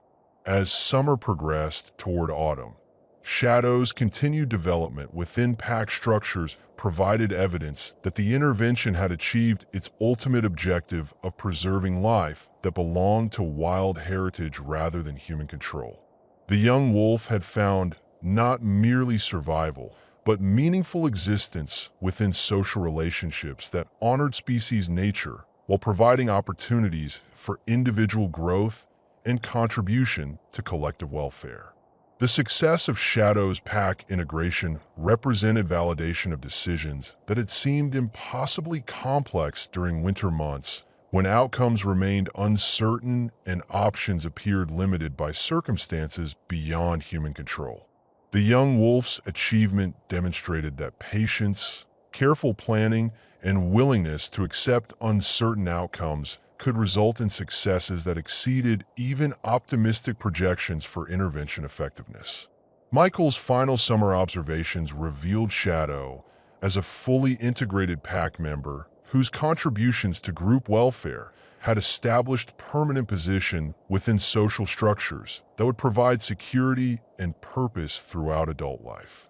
The transformation from rescued pup to accomplished wild wolf was complete, representing triumph over circumstances that had threatened to end Shadow's life during the February storm that had brought them together under extraordinary conditions. The October morning when Michael first glimpsed Shadow after months of deliberate distance marked the beginning of a pattern that would define their relationship for years to come. Occasional, distant encounters that honored both the wild wolf's need for independence and the human's desire for evidence that intervention had created lasting success rather than temporary survival. The young wolf appeared at the forest edge behind Michael's cabin with the confidence of an animal that had found its place in the natural world while retaining memory of kindness received during impossible circumstances. Shadow's appearance had been transformed by months of wild living into something magnificent that bore little resemblance to the emaciated pup Michael had rescued during the February storm. The wolf was now fully mature, probably weighing close to 80 pounds, with a robust build and confident bearing that characterized successful pack members who had earned their position through demonstrated competence rather than inherited status. The thick winter coat that was developing for the approaching cold season gleamed with health that testified to abundant prey and successful hunting skills. The distance Shadow maintained during this first post-release encounter revealed perfect balance between acknowledgement of past relationship and commitment to wild independence that made continued survival possible. The wolf remained approximately 100 yards from the cabin, close enough for mutual recognition, but far enough to demonstrate that human proximity was chosen rather than compelled by need or dependence. This positioning suggested intelligence that understood both connection and appropriate boundaries. Michael observed this reunion through binoculars that allowed detailed assessment without human presence that might compromise Shadow's wild status or create expectations of renewed dependency. The wolf's behavior showed none of the anxiety or confusion that might have indicated problematic habituation, instead displaying calm assessment of familiar territory that suggested periodic monitoring of the area where its survival journey had begun during winter crisis. The brief encounter lasted perhaps 10 minutes before Shadow melted back into the forest with a fluid grace that characterized wild wolves moving through familiar territory. The wolf's departure was unhurried but decisive, suggesting that the visit had served its intended purpose of establishing continued existence and welfare without creating complications that might interfere with normal pack relationships or territorial responsibilities that now defined Shadow's daily existence. This initial autumn encounter established a pattern that would persist throughout subsequent years as Shadow occasionally appeared at the forest edge during seasons when pack activities brought the group within range of Michael's duty station. These visits occurred perhaps 3 or 4 times per year, always briefly and at distances that prevented direct interaction while allowing for mutual recognition that honored their extraordinary winter partnership without compromising Shadow's wild status. Michael's journal entries documenting these encounters reflected deep satisfaction with outcomes that exceeded even optimistic projections for intervention success, while acknowledging the bittersweet nature of relationships that could be maintained only through careful distance and mutual respect for boundaries that served both human and wolf interests. Day 432 post-rescue. He wrote following a spring sighting. Subject observed at forest edge, excellent physical condition, behavioral patterns consistent with successful pack integration. Encounter brief and appropriately distant, suggesting retention of positive association without problematic habituation. The scientific language could not disguise emotional significance that these rare encounters held for Michael's understanding of his role in wildlife conservation and the possibilities for positive human intervention in natural processes when conducted with appropriate respect for species autonomy and ecological integrity. Shadow's periodic appearances provided evidence that careful intervention could achieve lasting success while preserving the wild heritage that belonged to natural rather than human control. Regional wildlife management reports confirmed that Shadow's pack had achieved remarkable success in territorial establishment and population growth that contributed significantly to broader wolf recovery efforts throughout Montana. The group had produced offspring during multiple breeding seasons, with Shadow serving increasingly important leadership roles that demonstrated complete integration into natural social structures that would ensure lifetime security and purpose within species-appropriate relationships. The pack's hunting territories occasionally overlapped with Michael's patrol areas, providing opportunities for distant observation of shadows, continued development, and contributions to group welfare that validated every decision made during their winter partnership. These sightings revealed a confident, capable animal that had not merely survived the transition from captivity to freedom, but had thrived within natural environments that provided challenges and rewards no human care could have offered. More significantly, radio tracking data indicated that Shadow's offspring were successfully establishing their own territories and pack relationships, suggesting that positive traits developed during the unusual early experiences have been transmitted to subsequent generations that would contribute to long-term population stability and genetic diversity within regional wolf populations. The intervention had achieved impact beyond individual survival to influence broader conservation outcomes. Michael's own career had been influenced profoundly by the Shadow experience, leading to specialization in wildlife rehabilitation and release protocols that incorporated lessons learned during their extraordinary winter partnership. His expertise in managing complex intervention situations became recognized throughout the region, resulting in consultation opportunities that allowed broader application of techniques developed through trial and error during Shadow's rescue and release process. The cabin where Shadow had spent the winter months recovering from near death continued to serve as Michael's primary duty station, though modifications had been made to create more appropriate facilities for future wildlife emergency situations that might require temporary human intervention.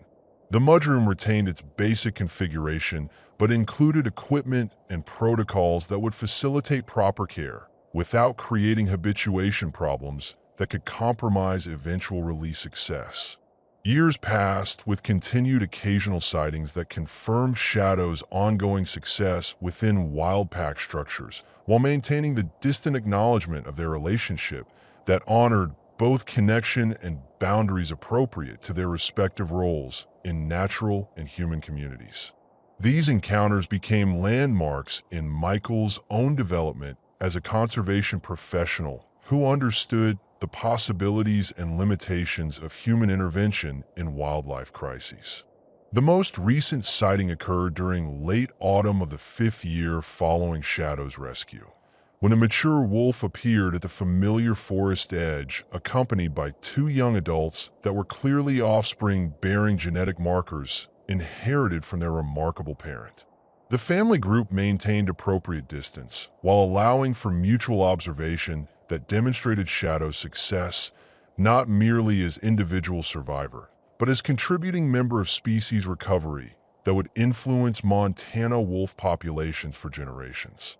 As Michael prepared for retirement after nearly 2 decades of forest service, he understood that the shadow experience would remain the defining achievement of his conservation career, not because of dramatic heroics or exceptional technical expertise, but because of careful attention to both human compassion and wild autonomy that had achieved outcomes serving everyone's authentic interests rather than merely convenient administrative requirements. The young wolf that had appeared during a February storm as a nearly dead pup had evolved into a magnificent adult whose offspring would carry forward genetic and behavioral heritage that honored both natural selection and human intervention conducted with appropriate respect for species integrity. Shadow's story represented proof that love sometimes meant letting go while maintaining connections that transcended physical proximity through mutual respect and lasting gratitude. Standing at his cabin window during quiet winter evenings, Michael sometimes caught glimpses of wolf tracks in fresh snow that might have belonged to Shadow or might have been left by other members of the thriving pack population that now inhabited territory where rescue had occurred years earlier.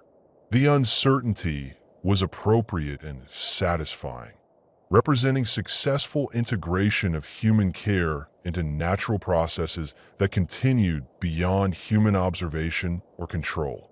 The bond formed during extraordinary winter circumstances had achieved its intended purpose through Shadow's return to wild heritage, while preserving memory of kindness that occasionally drew the wolf back to acknowledge connection that had made survival possible during impossible conditions. Love had facilitated freedom rather than dependence, creating relationships that honored both human compassion and wild autonomy in ways that served the authentic interests of all participants in a remarkable story that had begun with desperate whimpering during a Montana blizzard and had evolved into lasting testament to the possibilities inherent in careful, respectful intervention when natural and human worlds intersected under circumstances that demanded the best of both.